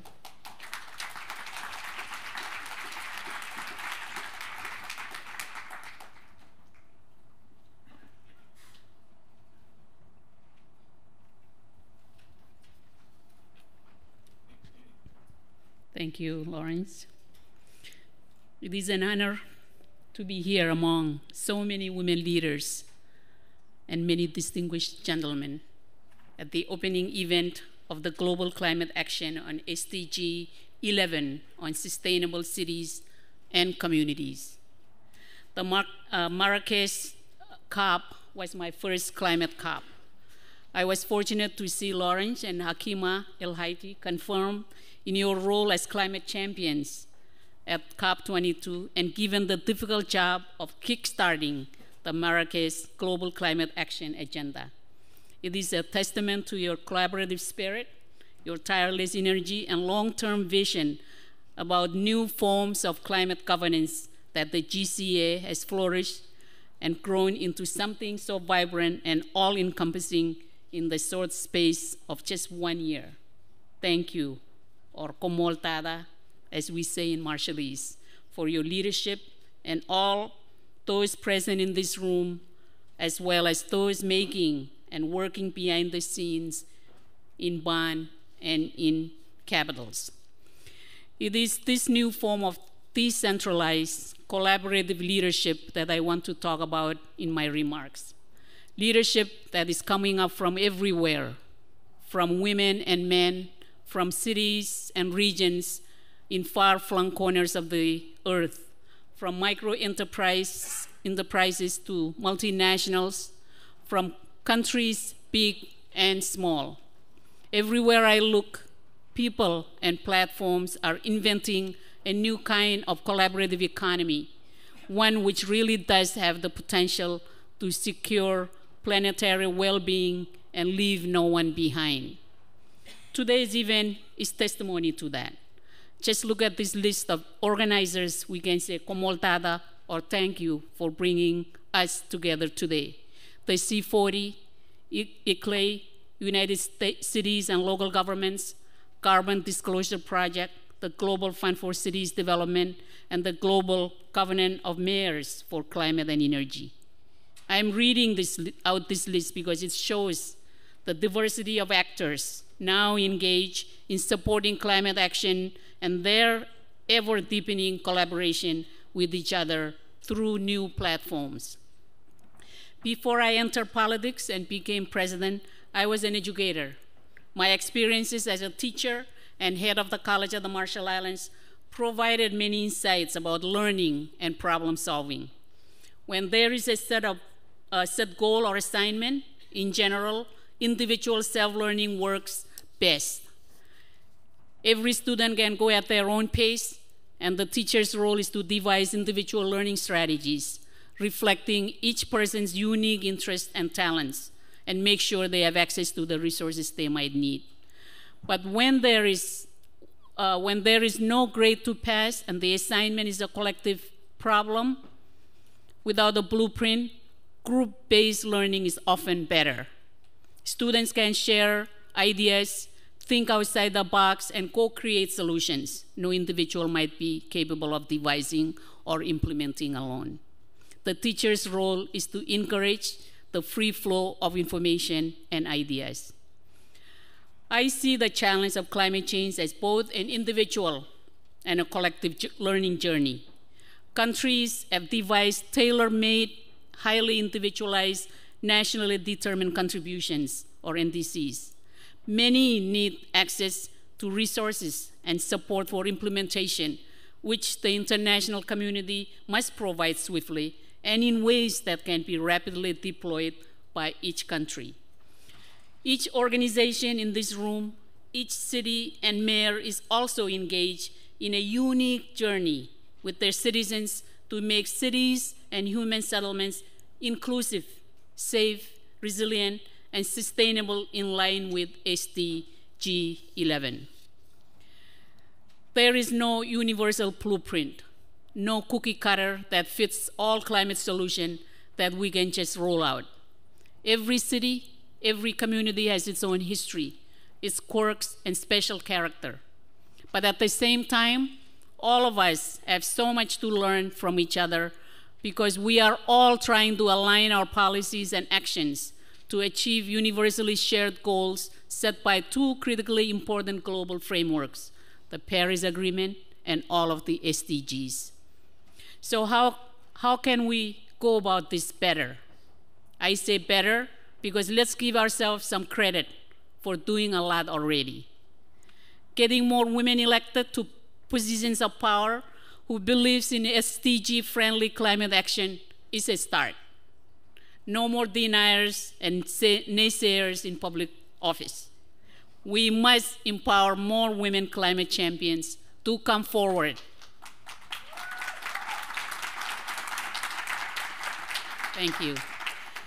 But holding political office, whether it is as president or mayor, is just one part of the new governance model we are co-creating.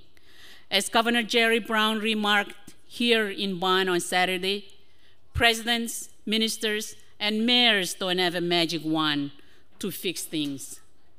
So, the second thing we need more of is an intensification of collective learning from shared platforms like today's event and the GCA, with the caveat that sufficient resources must be available to ensure everyone can participate equally.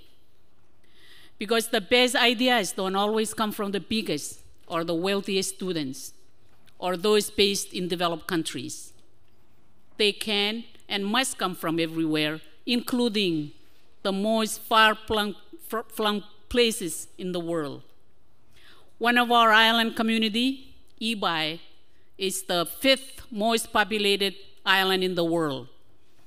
We are finding innovative ways to deal with the legacy of nuclear fallout and refugees, land conflicts, sanitation, and access to clean water and energy. We can learn from others, but also have much to share about what is and is not working. Much depends on our ability to learn and co-create new forms of collaborative leadership. Next year's COP will be focused on the Talanoa Dialogue. This must lead to an increase in ambition in NDCs and to even more climate action by non-state actors. My country's survival and the 1.5 degrees Celsius threshold was enshrined in Paris. That will depend on our collective learning and our activism as leaders to stay the course and deliver the hope that holds all elements of the Paris Agreement as a unified package deal. We cannot focus on mitigation and forget agreed actions to enhance adaptation, finance, and support, including to address loss and damage. As it is a Pacific COP, and I'm a teacher, let me end by teaching you some Marshallese. We have a saying, Jumemich. As navigators of the vast Pacific Ocean, our ancestors used this word to describe tenacity, determination, and resilience in long sea voyages where one is tasked with ensuring the safety and security of the crew to the final end of the journey. I join you and applaud you for all the work, the hard work we are doing to create a safer and just world where no one is left behind. Komoltada, thank you very much.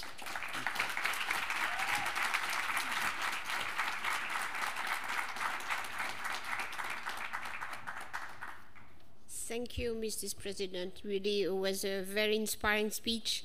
And I think, as many times, Marshall Islands can inspire us with a new concept. And I think I will pick the one, if you allow me, on this courage and resilience, which I think is a beautiful image with a big this Pacific Ocean. Thank you, really, for your leadership. And you know, I just want to insist on that because we need this political leadership now. It's difficult. We know we are in a difficult period, and really it's good to see you leading that, and we'll support however we can to have you really pushing this ball forward. I would like to invite Mrs. Katrin Stjernfeldt Jammeh, the Mayor of Malmö in Sweden, and the first woman again elected in this role. I like this idea of first women because we speak so much about first ladies in the people and first ladies. I don't like so much this first ladies idea, but really the first one who are leading. So I'm really happy to have you. And you have done so much in Malmö, 100% renewable energy by 2030, for example. But I would really hope we listen to you, to your best practices.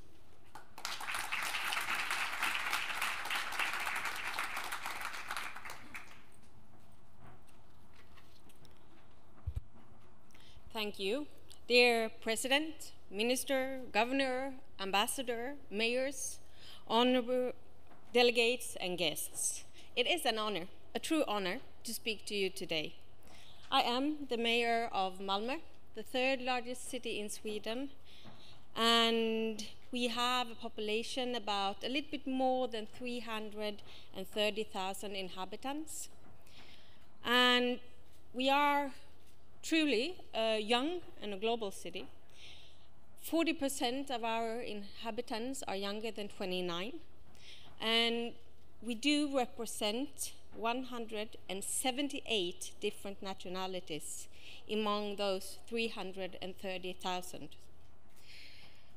We truly understand what it means to be a global city. The city of Malmö adopted the UN Sustainable Development Goals as a strategic framework to help us in the next stage of our sustainability work, and to make clear the importance of an integrated, holistic approach to social, environmental, and economic challenges. And I think local initiatives are crucial to the fulfillment of the United Nations goals, and Malmö is one of the cities at the forefront, and I'm proud to say that. We're demonstrating how work towards sustainability generates local development and benefits society as a whole. We are convinced that the local government and the local action for sustainable development is central to the delivery of the global goal. This also involves the cities-to-cities partnerships. It's really important that we work together. As mayor, I've made it a priority for our city to focus all of our municipal effort to the SDGs. By doing this, the global and the local goals become intertwined, just as they should be. We do this because we know what happens in the rest of the world has a direct impact on our city and our citizens. And we are working hard to make it as obvious for everyone that everything we do in Malmö also affects the world around us. Just to give you a very basic example. Preschool teachers, they meet a lot of young children every day. They meet their parents. They know that they are important for the children and the parents in the city. When we work to make them proud and aware of, reflecting of, that they also are important to the fulfillment of the SDGs. Obviously, they are important for education, but they're also important for gender equality, for delivering democracy, for empowerment, for the climate work in the global area. When it comes to the SDGs, the cities have a crucial role to play. A majority of the Earth population lives in cities. Many of the issues can be found in the cities, but so can the solution. It is now up to us to take the lead and make sure that the cities are a driving force, creating a sustainable world. There is no one way of working with this, and this is precisely why the local aspect is so crucial. While many cities are facing similar issues, each area is different and has its own set of challenges. And at the same time, it is good for cities to share examples, best practice, just as we are doing here today, and as we have been doing for a couple of days here, and within our different organizations and networks. Cities need to be involved in the decision-making process in order to make sure that the local aspect is considered, because all policies will be implemented someday, eventually, on the local level. Within cities, local government need to make sure that they cooperate with civil society as well as the business sector. Everyone must be involved in the process. Malmö used to be an old industrial city, and part of our transformation into a modern city has been through a very strategical focus on environmental sustainability. For example, when we plan new city districts, we work on climate contracts together with the companies involved, which includes everything from recycling, renewable energy, waste management, mobility, and so on. Thankfully, the green industry today, the green industry sector is growing, and many companies have come to realize that the green economy is also rather profitable. In cities all over the world, climate action is advancing, evolving, and accelerating.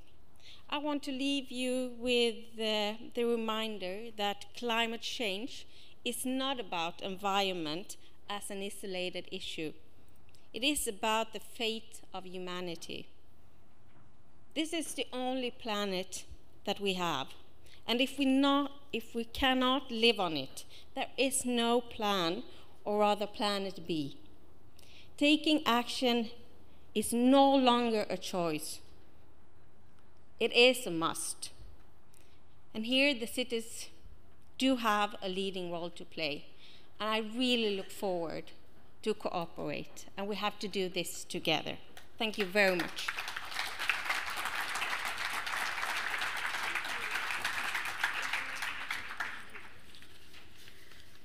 Thank you, Catherine. It was very inspiring.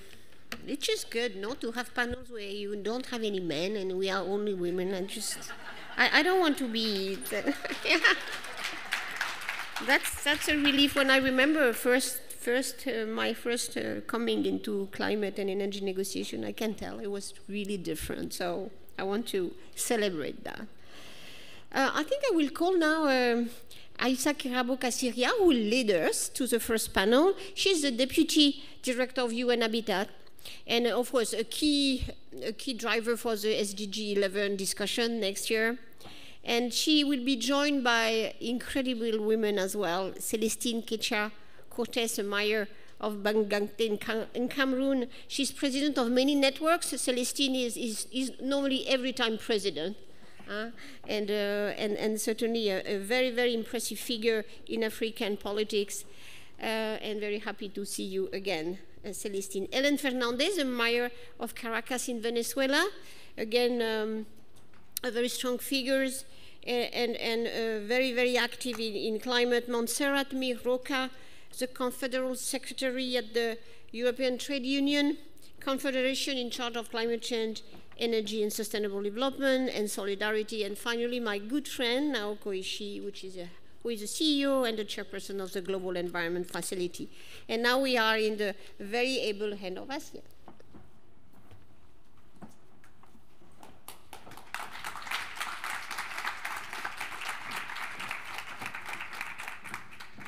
Thank you very much, Chair Laurence Tubiana. And thanks for your own leadership in this journey that brings us here. I am very honored, humbled, and delighted as Assistant Secretary General, UN Habitat, to be part of this team.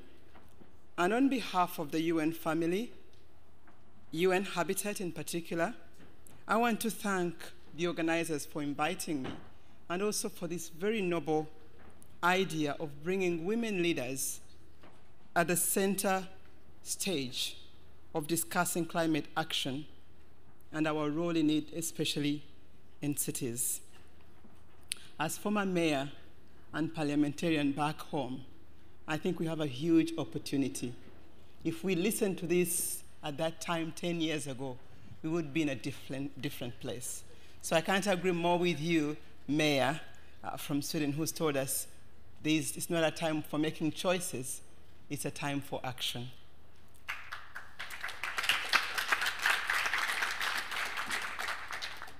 I'm very honored and delighted to be moderator of this distinguished panel. And just to remind ourselves, the objective of this session is to explore the nexus between climate and development in cities. How can we ensure we achieve sustainable development and at the same time ensure sustainability? How can we ensure inclusiveness and a holistic approach to climate action? How do we ensure that we achieve what we endorsed in the 2030 Agenda, that we want safe, resilient, inclusive cities, human settlements, neighborhoods, homes where we spend our lives, and places where we work? How do we ensure it benefits everyone? I think Her Excellency, the President who spoke before, reminded us that we are all educators, especially as women. And I want to thank you for that very beautiful, let's keep it at the back of our mind, that we are leaders, but importantly, we are also educators. We are nurturers, and we can use that power to create change. Cities are at the heart of the 21st century most fundamental challenges. On one hand, certainly producing 70% of the global greenhouse emissions, and on the other, being the manifestation of the highest level of inequality, exclusion, poverty, and vulnerability. Yet we all know that cities are also the epicenter for socio-economic transformation. And we can't talk about this hopelessly, because we as human beings create cities. They are not created just by nature, so we have it in our hands. And leaders, if we can educate and nurture this process so that we proactively plan and manage and lead cities to help us get to where we want very intentionally, to help us deal with the challenge of the climate change that we've been listening to, then probably it could actually be the most affordable and accessible tool to get us there.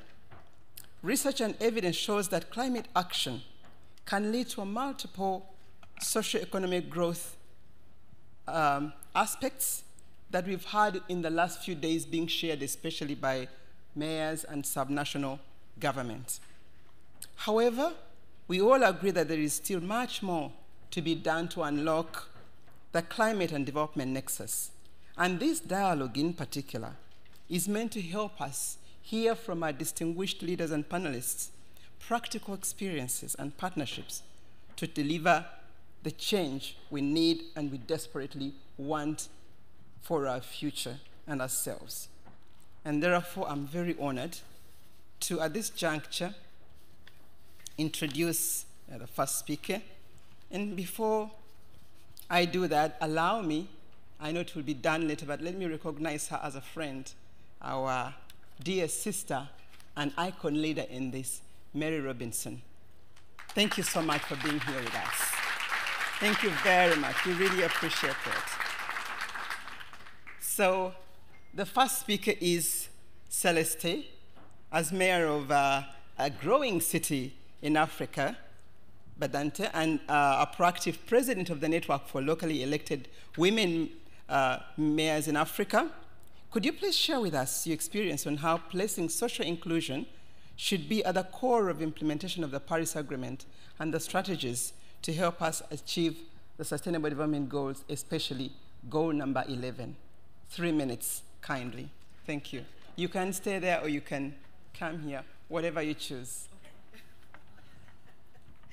My sister.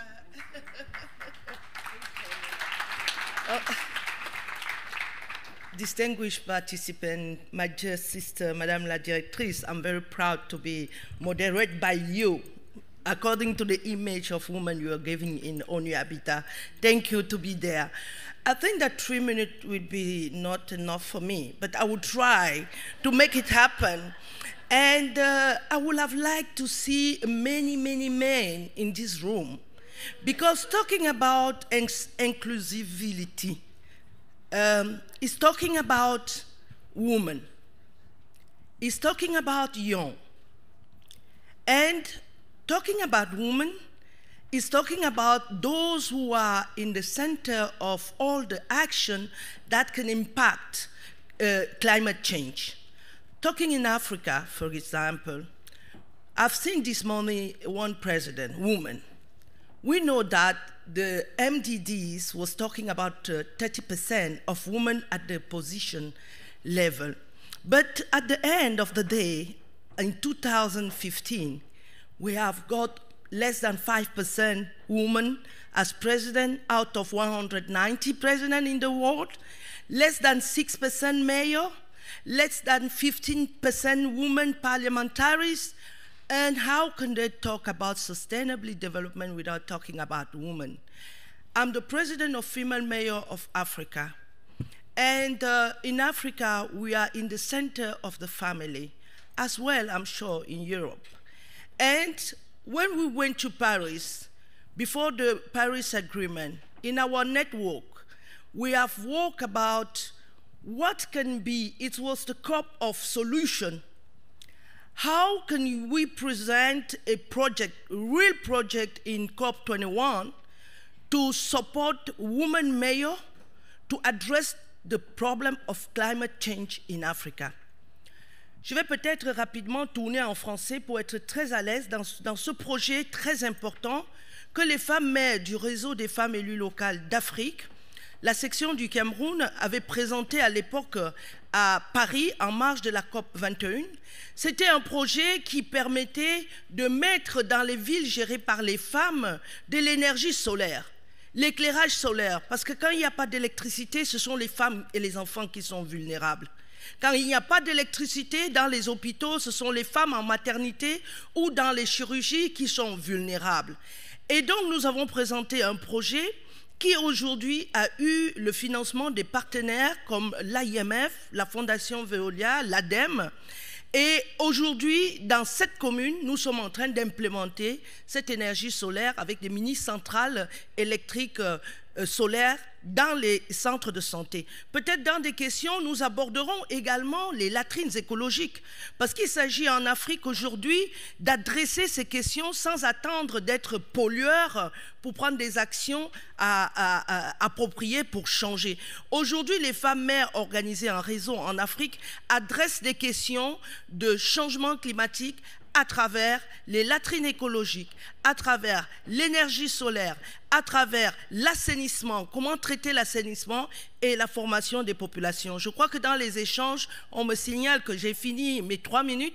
Dans les échanges, on va parler des actions concrètes donc, que nous avons menées, mais je ne manquerai pas d'appeler les femmes à s'organiser en réseau. Parce qu'on veut 50% de femmes, mais nous ne serons à 50% qu'à compétences égales qu'organisées.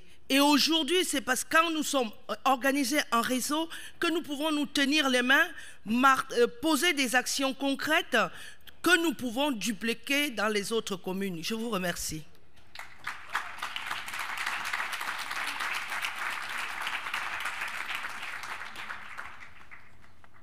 Thank you very much, my dear sister, Mayor Celeste. You really have done me both on time and content. I was struggling with my mic because my French is limited, but I still picked it. So thank you so much for reminding us that it's really with the basics. We're talking about sanitation, we are talking about access to energy, we are talking about doing it clean, and again, educating the communities. Thank you so very much. At this juncture, I'd like to call again my other sister, Mayor of Caracas, who is also a member of C40, Mayor Helen Fernandez. You're amongst the leading, you are leading a city that's tackling climate issues through ambitious actions in Caracas. But you're also dealing with a big problem of inequality in your society. Can you give us an example of a successful policy measure that tackles both climate change and inequality? Join me in welcoming Mayor Helen.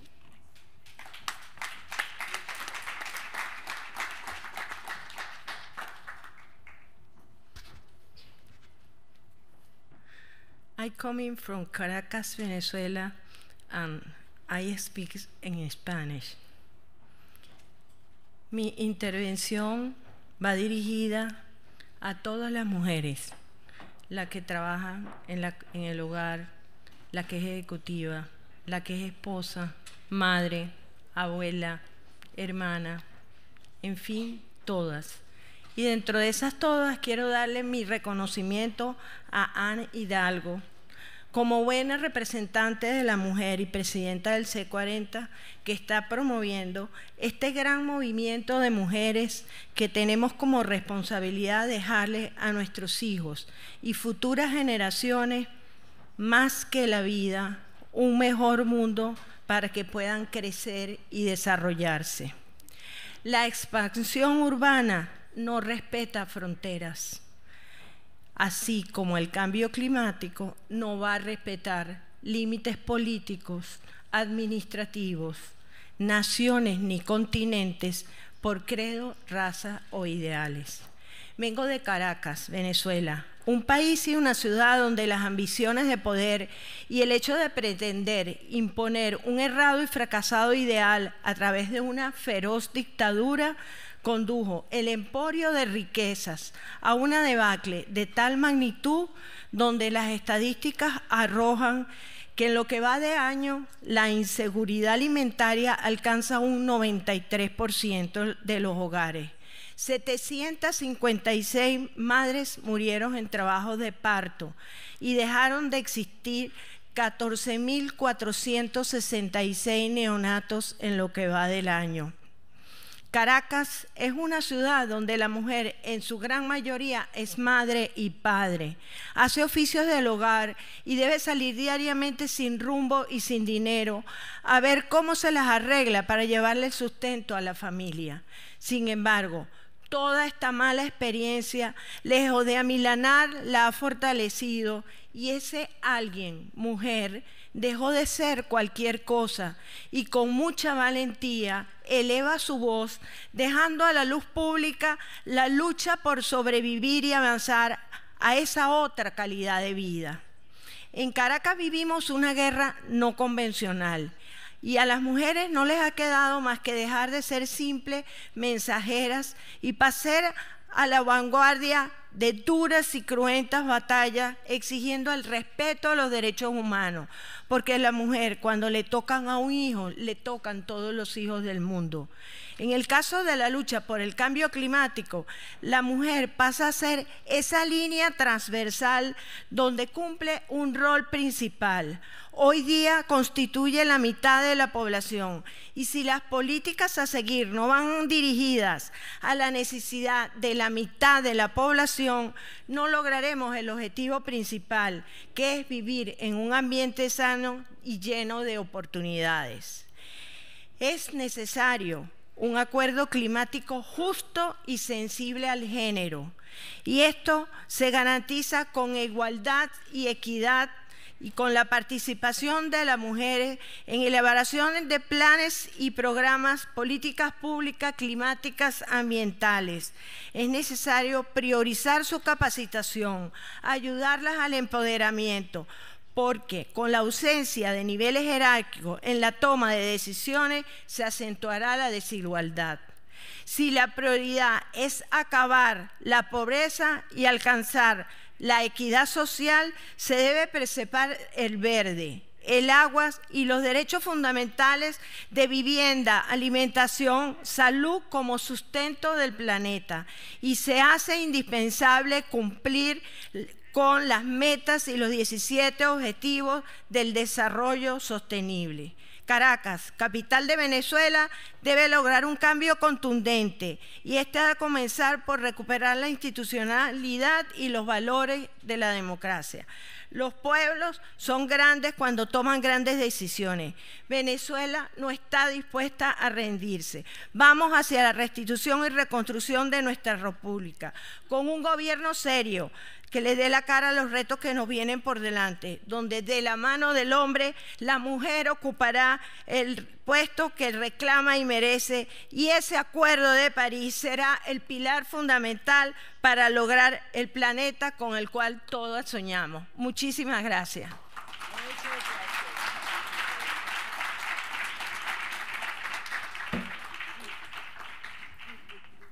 Thank you very much, Mayor Helen.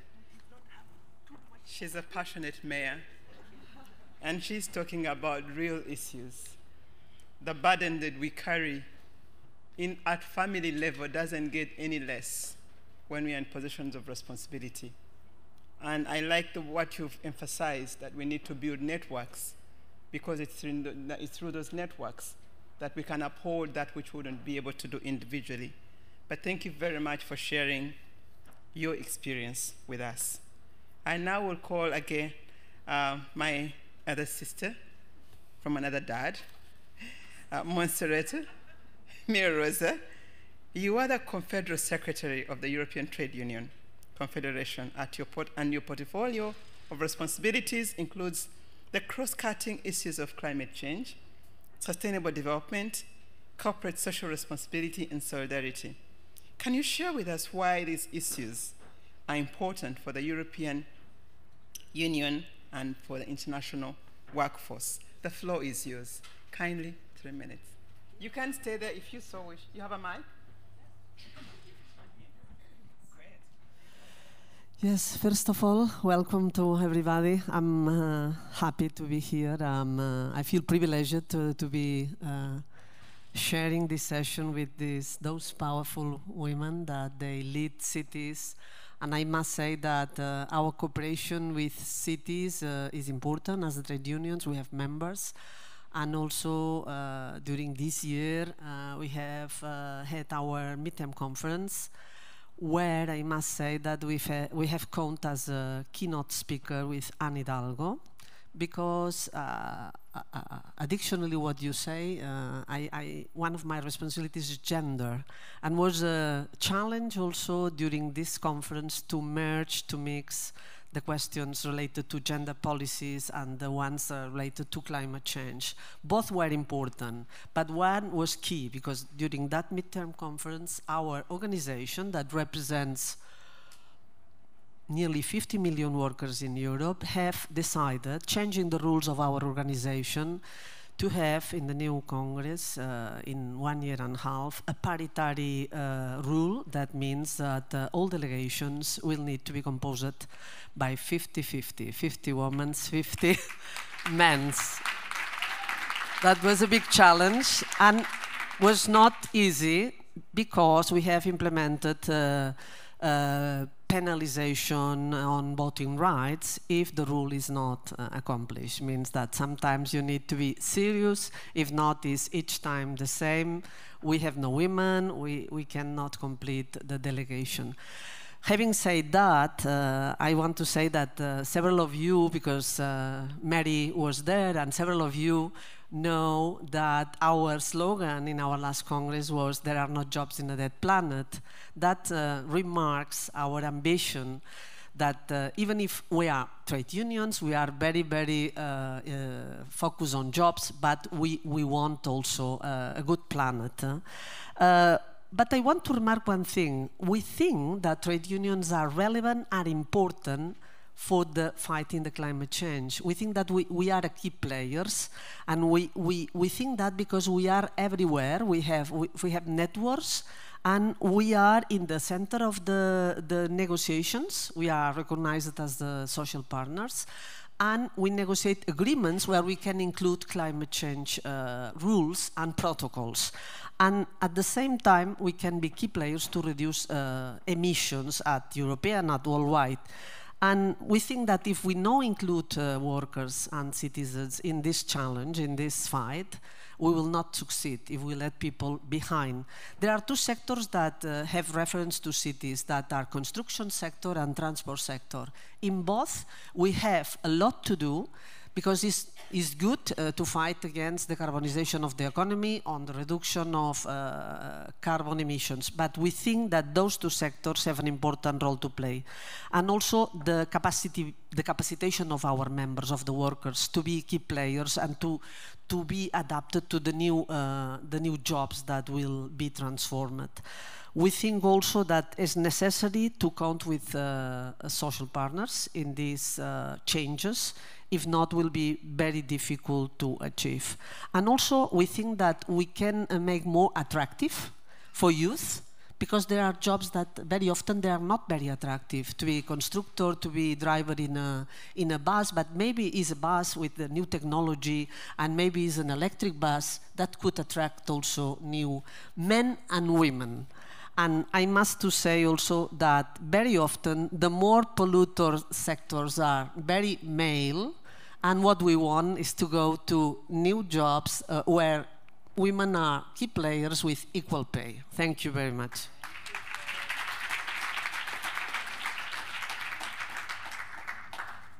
Thank you very much for your very insightful remarks, Montserrat. Actually, you have reminded us that we don't have to do one thing while at the expense of the other. We can fight for gender parity and climate action at the same time. And I think I like it that you're already using your negotiating space, your networks, to create influence in those strategic sectors that are the major polluters. You give the example of transport and construction, but also importantly, using your influence to create awareness with the community and youth. It's very inspiring. I now want to come to my other sister from another papa, Naoko Ishii. Naoko is, you are the CEO and chairperson of the Global Environment Facility. Can you tell us how you're helping cities understand how they can receive support from the multilateral development banks and international climate funds to finance projects precisely at the nexus between climate action and sustainable development? I'm sure you'll keep the 3 minutes. Thank you. I try. Very good morning. Now it's afternoon to everyone. I'm really, really thrilled to be invited to this dialogue about women and cities because the GF has put the city as one of the center of our program. Because we recognize the city as a front runner of fight against climate change, but by doing so, they can do it within this sustainable development framework. So in fact, we have created a new sustainable city program a few years ago, which is actually the partnership program with an ICLEI, C40, WRI, and working together with the multilateral banks, such as the World Bank and other regional development bank and UN agencies. And by doing so, actually, that there are 3 important points, actually elements for cities, that how we can help cities to get actually resources from multi-institution like us.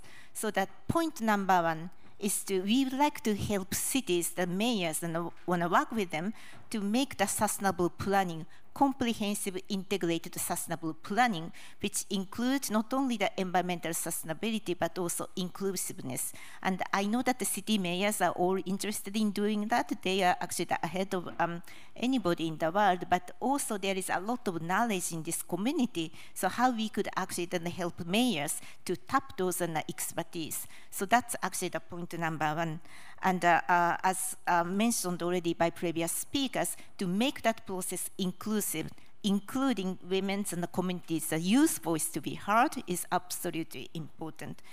So the second point I want to emphasize to actually for mayors to maybe to tap resources that are available outside is actually that how you want to utilize multi-stakeholder platform approach.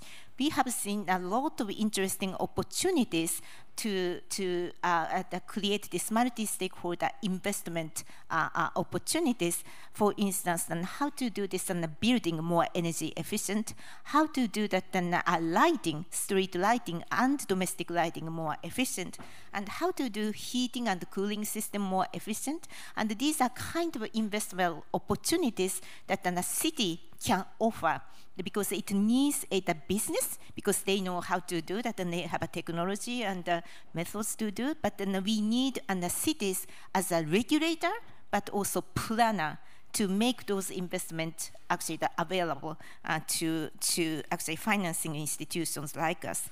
My third point to get to make cities leaders available or tap the international resources is actually that the city-to-city learning platform. I think this has been emphasized by actually all of the previous speakers, including Madam President, to the mayors, that one thing which that the GF is really excited about it and encouraged about it, and that there is a very genuine interest and commitment and enthusiasm of learning from each other. That I haven't seen from nation to nation framework, so that as already mentioned, if that one city can do a great thing, it can be very easily spread to other cities. So to invest in cities, in our view, is absolutely wonderful opportunity, and we want to continue to invest in this city to city, south to south, cities to city learning knowledge exchange network. So these are my 3 points. Thank you so much. Thank you very much, Naoko. Thank you very much. I want to thank you for such a very clear outline of how we can move further, faster together with multi-stakeholder investment platforms and building networks that will help us to get there. Now, all the speakers have had such very, very clear and enriching sharing. I would have loved to give you another round as I had promised you, but I'm advised that time is really against us.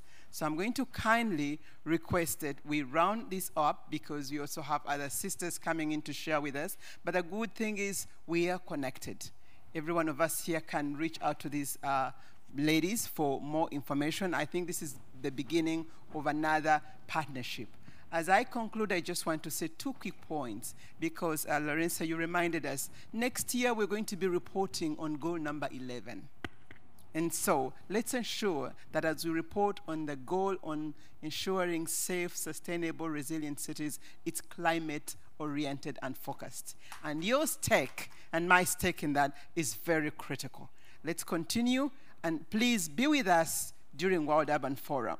This is February next year. We would love to have you with us, and we shall work with the organizers to make sure it will be fun for both ladies and gentlemen. Join me in most sincerely thanking the panel here as I hand over the microphone back to Lorenza. Thank you so much. Thank you. I'm handing over power openly, democratically. Thank you, Aisa. Thank you. We are, of course, we are short in time, but that's normal. We have so many interesting and fascinating women leaders to listen to. So we will change a little bit the agenda, because Mary Robinson, of course, everyone wants to listen to her, and she has to rush after because she's starting in another meeting. That's the sort of the COP's type of beauties.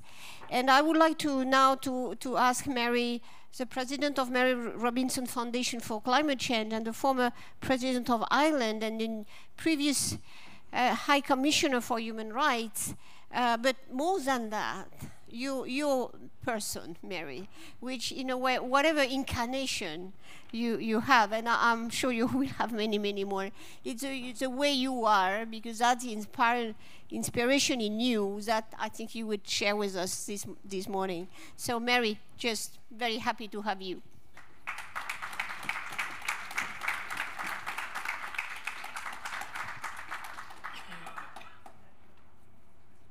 Thank you very much, Laurence, and I'm sorry to slightly disturb the program, but as you said, I have to lead at the next meeting, so I have to be there at the beginning. And this is a wonderful start to the Marrakesh Partnership for Global Climate Action, that we're talking about women leaders on making human settlements inclusive, sustainable, and resilient. And that we have a whole panel of women. You know, sometimes you wonder when you see all these male panels and they say we couldn't find a woman. Oh, you know, but you know, I was actually a member of Dublin City Council for a number of years, and I learned that it's cities that make the important decisions that affect the whole population of cities. And actually, it was a really important learning curve, because the issues were so practical. They were so significant, and that's why I think it's really important that we have women leaders speaking on this. I wanted to link to what I was doing yesterday when I arrived here in Bonn for this COP. My colleagues in my foundation have been here for last week, but I only arrived yesterday in time for the Development and Climate Days. And I was moderating a panel and listening to voices of indigenous and grassroots women, and listening to the voice in particular of somebody I've known for a long time, and I'm sure some of you in the room will also know her, Sheila Patel. Sheila is the chair of the Slum Dwellers and Shack Dwellers International, SDI. It's a huge organization in various cities. She's based in Mumbai herself. And she spoke about the work that she's doing in Mumbai in very close link with the city authorities, ward by ward. The local women are mapping, because she explained that actually many major cities now don't know how many people there are in the city and how many and what the needs of those people are, because they have become informal, large settlements around major cities. And it was really striking to get that authentic voice of the importance of being able to do mapping and then link with the ward authority, link with the city authority, in other words, and help to shape how to provide facilities such as latrines that was mentioned earlier by the mayor of Cameroon, and of the city in Cameroon, sorry, and energy, access to local energy, etc. And it struck me that one of the things that women leaders can bring to this whole discussion is to actually listen to those whose voices need to be heard, listen to those who represent the real grassroots, whether it's in a city, you know, they're the ones that are coping with climate change. They're the ones that are more affected than many others. And so I was keen to make that link with the development and climate agenda that we were discussing yesterday, because, you know, obvious though it sounds, development is, after all, about people, about men, women, children, people.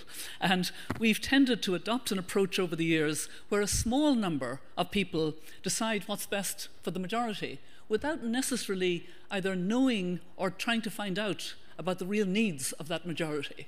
Sometimes the top-down can be a real problem, and it's also something that we've had in climate conferences, where there's a kind of closed discussion by experts. In one sense, the delegates, they are expert, but they need to listen to those whose lives they are affecting, and they need to hear them, and they need to respect those views, the frontline knowledge of local and indigenous knowledge. And this is one of the great gains of the 2030 Agenda and the Paris Agreement, because they emphasize the need to leave no one behind. And we keep hearing that repeated, thankfully, and even more emphatic, to reach the furthest behind first, and to respect and protect the rights of all people, in particular women, children, indigenous peoples, local communities, those migrants on the move, and those with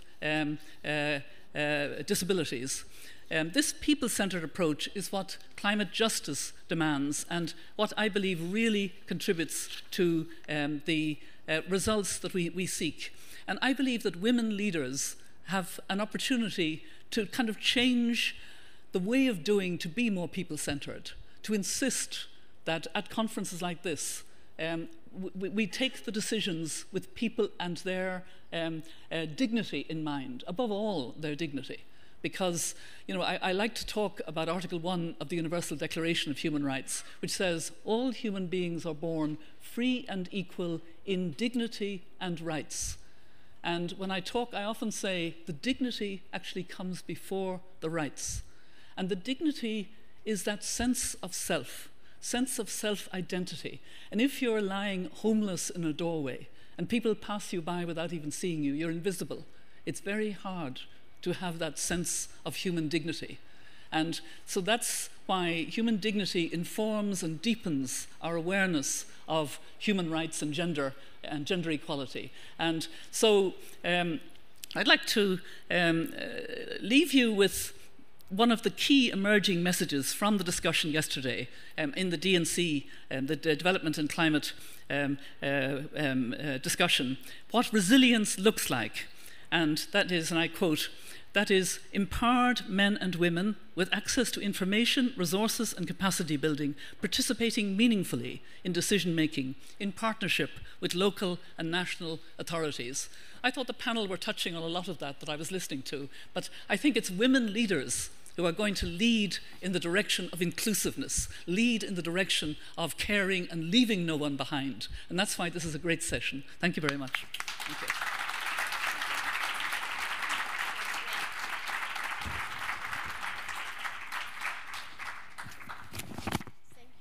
Thank you. Thank you, Mary. And again, you always put the light on. We are late, as you know, so I will ask my colleagues from the second panel to come to the stage, and wanted to welcome Maria Helena Langa, the mayor of Mount Lakazi from Mozambique, Ingrid, Gabriela Hoven, the Director General for Global Issues, Kate Brown. Kate, you are just arriving of State Oregon in USA, and finally Barbara Chrysler, the Director of Philips Lighting.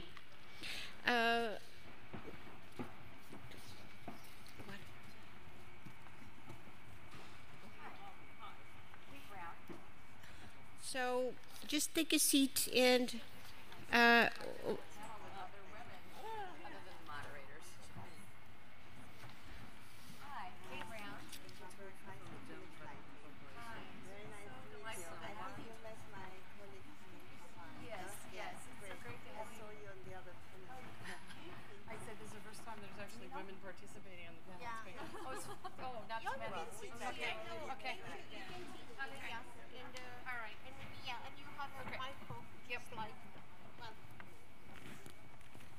So I know that would be a very interesting panel. It's about how local governments and women leaders, and in many sort of incarnation, are really leading this discussion.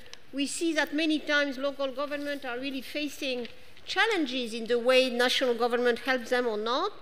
And we have a fantastic panel to really address that issue. I would begin by Governor Kate Brown. We have been discussing yesterday already on the role of local governments and the incredible strength and power, this image of America coming in to really fulfill Paris Agreement goals, and being the states pushing for that. So I will really love, Kate, if you would like to see to contribute on that and see how your state is really pushing the ball, and how, in a way, you can do with or without national government policy. And I think you have a micro just here. Yeah. I found it. Thank you very much. Thanks, everyone. I'm just delighted to see all of you here today, and it's truly my honor to be with you. My name is Kate Brown, and I represent the great state of Oregon. We are a relatively small state, 4 million people on the west coast of the United States. And we have a reputation for leading our country in environmental stewardship. And I came to the conference because I was working with my other governors on the West Coast, and we are working as a united front to tackle global climate change. But I came because I truly believe in the power of we, that all of us working together can have a much greater impact than each of us working alone. And I also came because I believe very strongly that global climate change is going to impact our communities of color, our low-income communities, our indigenous communities, and women much more harshly, and it will exacerbate the already existing economic disparities in my state, in the United States, and across the globe. So I am very committed to moving my state forward on tackling global climate change in ways that I think will provide for an opportunity for us prosperity and for everyone to thrive in the state of Oregon. But we're also pushing the envelope in the United States as well. I've spoken about the work we've done. I was very proud of our transportation package. For the first time ever, we invested in a comprehensive system of public transit statewide. This will literally allow families a lift out of poverty by making sure they have access to educational opportunities and job training opportunities. In addition, in the transportation package, we have invested in electric vehicles for low-income families in the state of Oregon. And we are continuing to invest in EV vehicles infrastructure so that everyone will have access regardless of your zip code, your income, or your immigration status. In addition, we're working very hard to make sure as we move forward on some type of reduction in our greenhouse gas emissions, a clean energy jobs proposal, that we will be able to invest in our, what I call our underserved communities.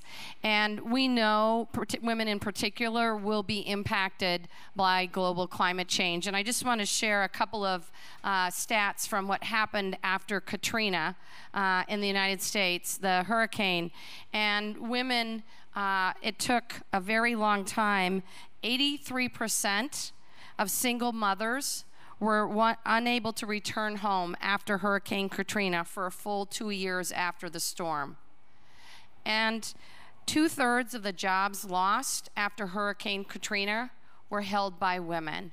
So I think for me it is a call to action that we move forward on policies to make sure that our communities are more resilient, that we are more adaptive in the face of changing global climate, and that as we move forward on policies that will reduce greenhouse gas emissions, we have to make sure we have a moral and an economic imperative to make sure that it is benefiting all of our communities. And of course, that means making sure that women are part of that discussion, whether in the leadership table or in the room. And women have to play a role to make sure that we develop policies that are resilient and respectful and reflective of our communities. Thank you.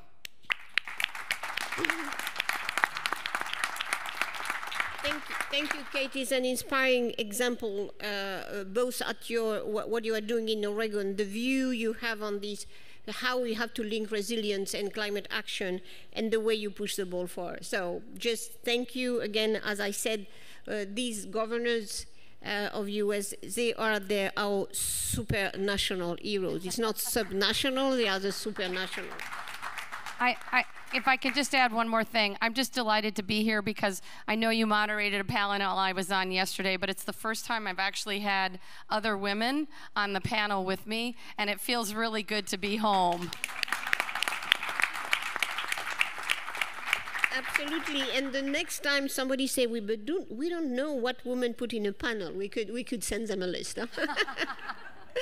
Maria Elena Langa, you are the voice of the Global Fund for Cities Development, FMDV, and you are promoting the main recommendation of the City Climate Finance Leadership Alliance. It's very important because finance is the autonomy of cities and local governments, and you need to have access to this funding. How you see finance being a cross-cutting issue to aggregate all these forces, actors for this project of having low carbon and inclusive cities? I give you the floor. You have the... Muito obrigada. Meu nome é Maria Helena Langa, sou de Moçambique, presidente do município e presidente da Rede de Mulheres de Moçambique, Mulheres Eleitas. De fato, a questão das instituições dão muitas vezes a impressão errada de que as finanças tornaram-se raras e que é difícil chegar até elas.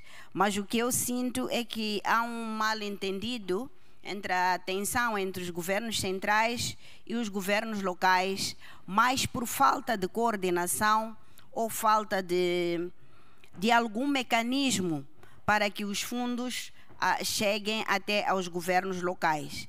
E contrariamente ao que se acredita, não é a concorrência pelo acesso ao financiamento, mas praticamente por falta de conhecimento compartilhado sobre como se conseguir este financiamento e qual é a lógica para a criatividade, para que possamos ter projetos que não só acedam aos governos centrais, mas também acedam aos governos locais. Existe a necessidade, de uma forma geral, de criar um mecanismo de interação entre os doadores, os governos centrais e os governos locais. E é esse todo o trabalho que é feito no sentido de criar instrumentos econômicos e financeiros de convergência e integração para que se possam aproveitar todas as oportunidades de financiamento. Isso se traduz em 3 pontos que eu quero aqui discutir rapidamente. Não são complexos são complexos e nós não temos muito tempo. Mas primeiro é a pesquisa e ação e o compartilhamento do conhecimento. É necessário que todos os atores tenham conhecimento do que está a acontecer, como está a acontecer e como deve ser feito. As cidades e regiões ainda frequentemente ignoram também as possíveis opções mecânicas e chaves para aceder aos recursos. Não temos tempo para sermos cautelosos demais, dada a agenda que nós temos 2020 e rumo à agenda de 2030. Por conseguinte, precisamos de uma colaboração ousada que faça com que o setor privado, o setor público, corram juntos os riscos para testar e replicar, mas com base em decisões informadas, que haja troca de informações, que haja troca de conhecimento e troca de informação sobre onde se podem buscar os recursos. É necessária também a automatização e capacitação da engenharia financeira. Trata-se de fazer dos governos locais e centrais fabricantes de mercados, inovadores, investidores inteligentes e engenheiros e gerentes engenhosos do financiamento, negociando a necessidade de satisfazer a população. Todos os níveis de poder terão a capacidade de buscar dinheiro e até mesmo de criar este recurso localmente. Ouvimos dizer que há muito dinheiro por aí, mas é difícil aceder-se a este dinheiro porque não há mecanismos próprios para chegar até esse ponto. Por terceiro ponto, há necessidade de trabalhar uma contínua cadeia de valor do financiamento. Devemos fortalecer o mandato, o papel e a agilidade de cada ator nessa cadeia essencial. Precisamos de ações piloto, revelando potencial, verdadeiros laboratórios vivos de inovação. Eu acho que exorto a todos a nos debruçarmos sobre como aceder a isto em conjunto, mas trabalhando juntos numa plataforma de ação conjunta, porque todos precisamos, mas não sabemos quais são os mecanismos. Por isso eu digo para vocês, fiquem atentos, é preciso mudar agora, mas se queremos mudar, temos que mudar em conjunto, temos que trabalhar em conjunto, porque trabalhando de forma separada não chegaremos a lado nenhum, mas se todos juntos, governos locais, doadores, parceiros internacionais, tivermos absoluta certeza daquilo que queremos, como queremos, e houver abertura sobre as questões do financiamento, então podemos chegar até lá. Eu falo isso com conhecimento de causa, sou presidente do município, tenho as dificuldades que tenho no meu município, mas é muito difícil buscar os caminhos até chegar ao financiamento, apesar de saber que este financiamento existe. Então é hora de, em conjunto, mudarmos, buscarmos uma plataforma comum para responder à questão das mudanças climáticas. Muito obrigada.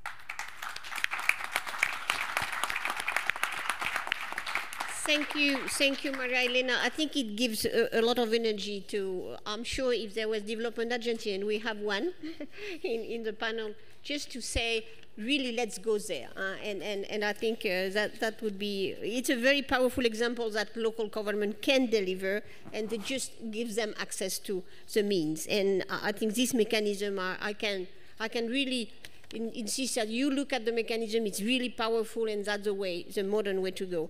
Ingrid, again, pressuring you for time like I did with your previous speakers. You are the Director General of Global Issues at the German Ministry of Economic Cooperation, well, Ingrid is doing all what she can from now many, many years to get climate and energy as sort of sustainable development as a mainstream of development cooperation. So how you see the local government playing in this, and how you can help them? Thank you, Laurence, for having me, and I'm so happy to be here because this event actually is combining like 3 major issues that we have to address at the global level. First, the gender gap. If it's amazing, there is a World Economic Forum study out there that it's saying if you continue with this slow pace in closing the gender gap, it's going to take us until 2117, another 100 years to close the gender gap. I think this is absolutely unacceptable. The first point. The second one is on human settlements and urbanization process. I'm so glad that the Global Climate Action Agenda has placed so much emphasis on this issue and its relationship to the implementation of the Paris Agreement. Again, yesterday, more than 500 mayors and local leaders have gathered in Bonn and has demonstrated that they are really committed to do their part in implementing the Paris Agreement. And additionally, we know actually the future of the Paris Agreement is going to be decided in cities. If we continue to build cities as we have done in the past, our remaining CO2 budget is going to be absorbed in a couple of years only, without addressing the many needs that our previous speakers have actually eloquently alluded to. And finally, three-fourths of the SDGs depend, I mean, if you want to achieve the SDGs, you have to work in cities. It depends on really how cities are going to develop over time. So 3 major work lines for us. So how do we try to support local governments in practice? So right now there are 3 major points that we want to address. The first one is on finance. And this is often easier said than done. But the lack of finance or the lack of capacity to build up the right project pipeline that can be presented to standing funding sources, such as the Green Climate Fund, has been a huge impediment to many local communities and cities. So since Paris, we are cooperating with the C40 in building up the so-called Cities Finance Facility, which is a joint effort of a couple of countries and local governments. And the main purpose is that first, that we provide support capacity to build up the right project pipeline. Secondly, that we try to bring in the private sector. You need 2 microphones. Oh. Well, this is normally what women do, double tasking, no? So there's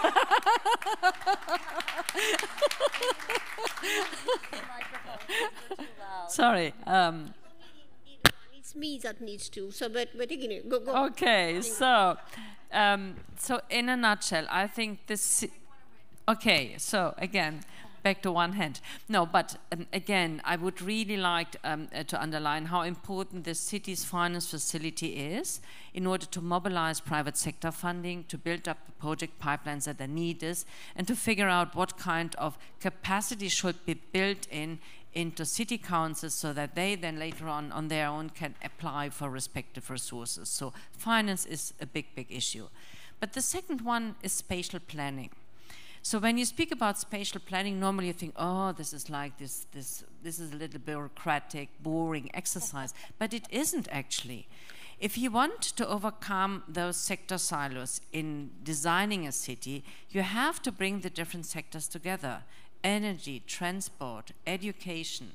So really, you have to localize the SDGs by working across sectors, by building the nexus, and try to make sure that it is being people-centered, as Mary said. So spatial planning, I think, is gaining a renaissance, trying to make sure that we actually do a better planning in cities. Equity issues, for instance, are going to be decided forcefully what type of by the transport system that you're going to build up in the future.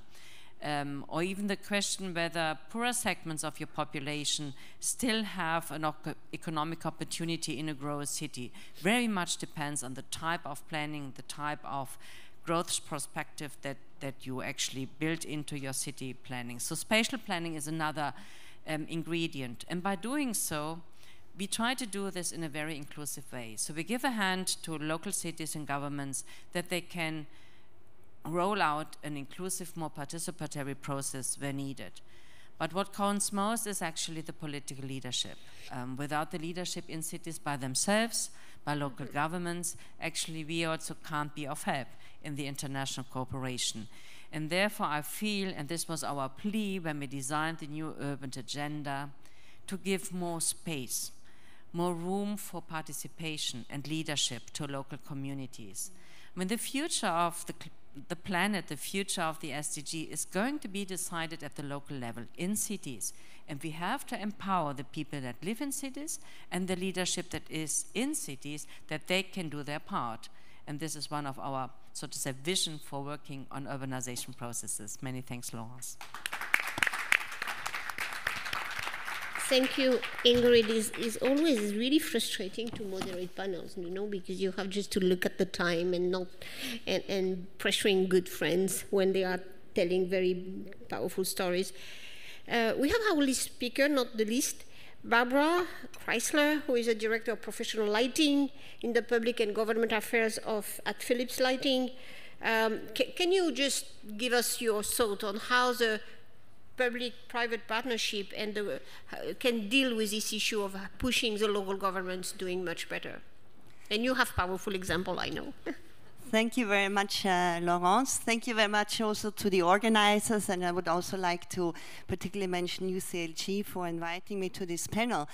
I'm really delighted to be here for many reasons. Obviously, having a women leader here is a very strong message, but I also think I'm representing in the private sector, and the private sector has a very important voice to play, obviously, when it comes to climate change. Philips Lighting is the world leader in lighting solutions, and we deliver very strong messages when it comes to climate change and energy efficiency.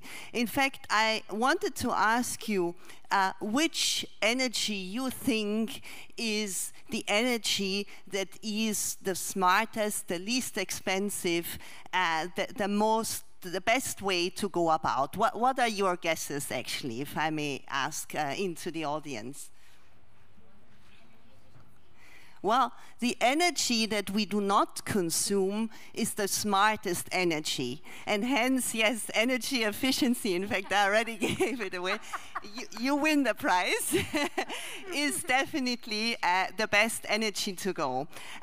Currently, however, the rate of energy efficiency improvements that we see annually are at 1.5%. In order to reach or even come close to the Paris climate goals, we need to double the rate of energy efficiency improvements to at least 3% per year. That is absolutely crucial, ladies and gentlemen. And the way to do it is to, first of all, accelerate the renovation of existing infrastructure in the global north, and to leapfrog to the most efficient technologies that are available in the global south. And there, in fact, the global south has a certain advantage because they can start with the newest and most money-saving technologies, whilst the north is actually stuck with the existing infrastructure. The good news, ladies and gentlemen, is that the technologies to achieve the Paris climate goals are already here. They already exist. We do not need to invent them. And we would look at lighting, for instance, that is a perfect example. Just by switching globally to LED, we can save a massive 53% in energy consumption. Just imagine 53% that we can change just by switching to more efficient LED lighting solutions. This is absolutely key, ladies and gentlemen, and we really need to go and continue that path. Second, and then when we connect LEDs and make them smart and include sensors and intelligence and remotely control them via the Internet of Things, these savings can even go up to 80%. Now think about it. More than 50% of cities' budgets in energy are on street lighting. If they can save that much money, imagine how they can use that money elsewhere in their infrastructure. Secondly, what I want to mention are financing solutions. We hear a lot about that cities have no money, and on the other hand, we hear banks have money, but they don't find the right projects. I think here we need to look at innovative business models where we can take away the investment hurdles from the infrastructure that is being developed.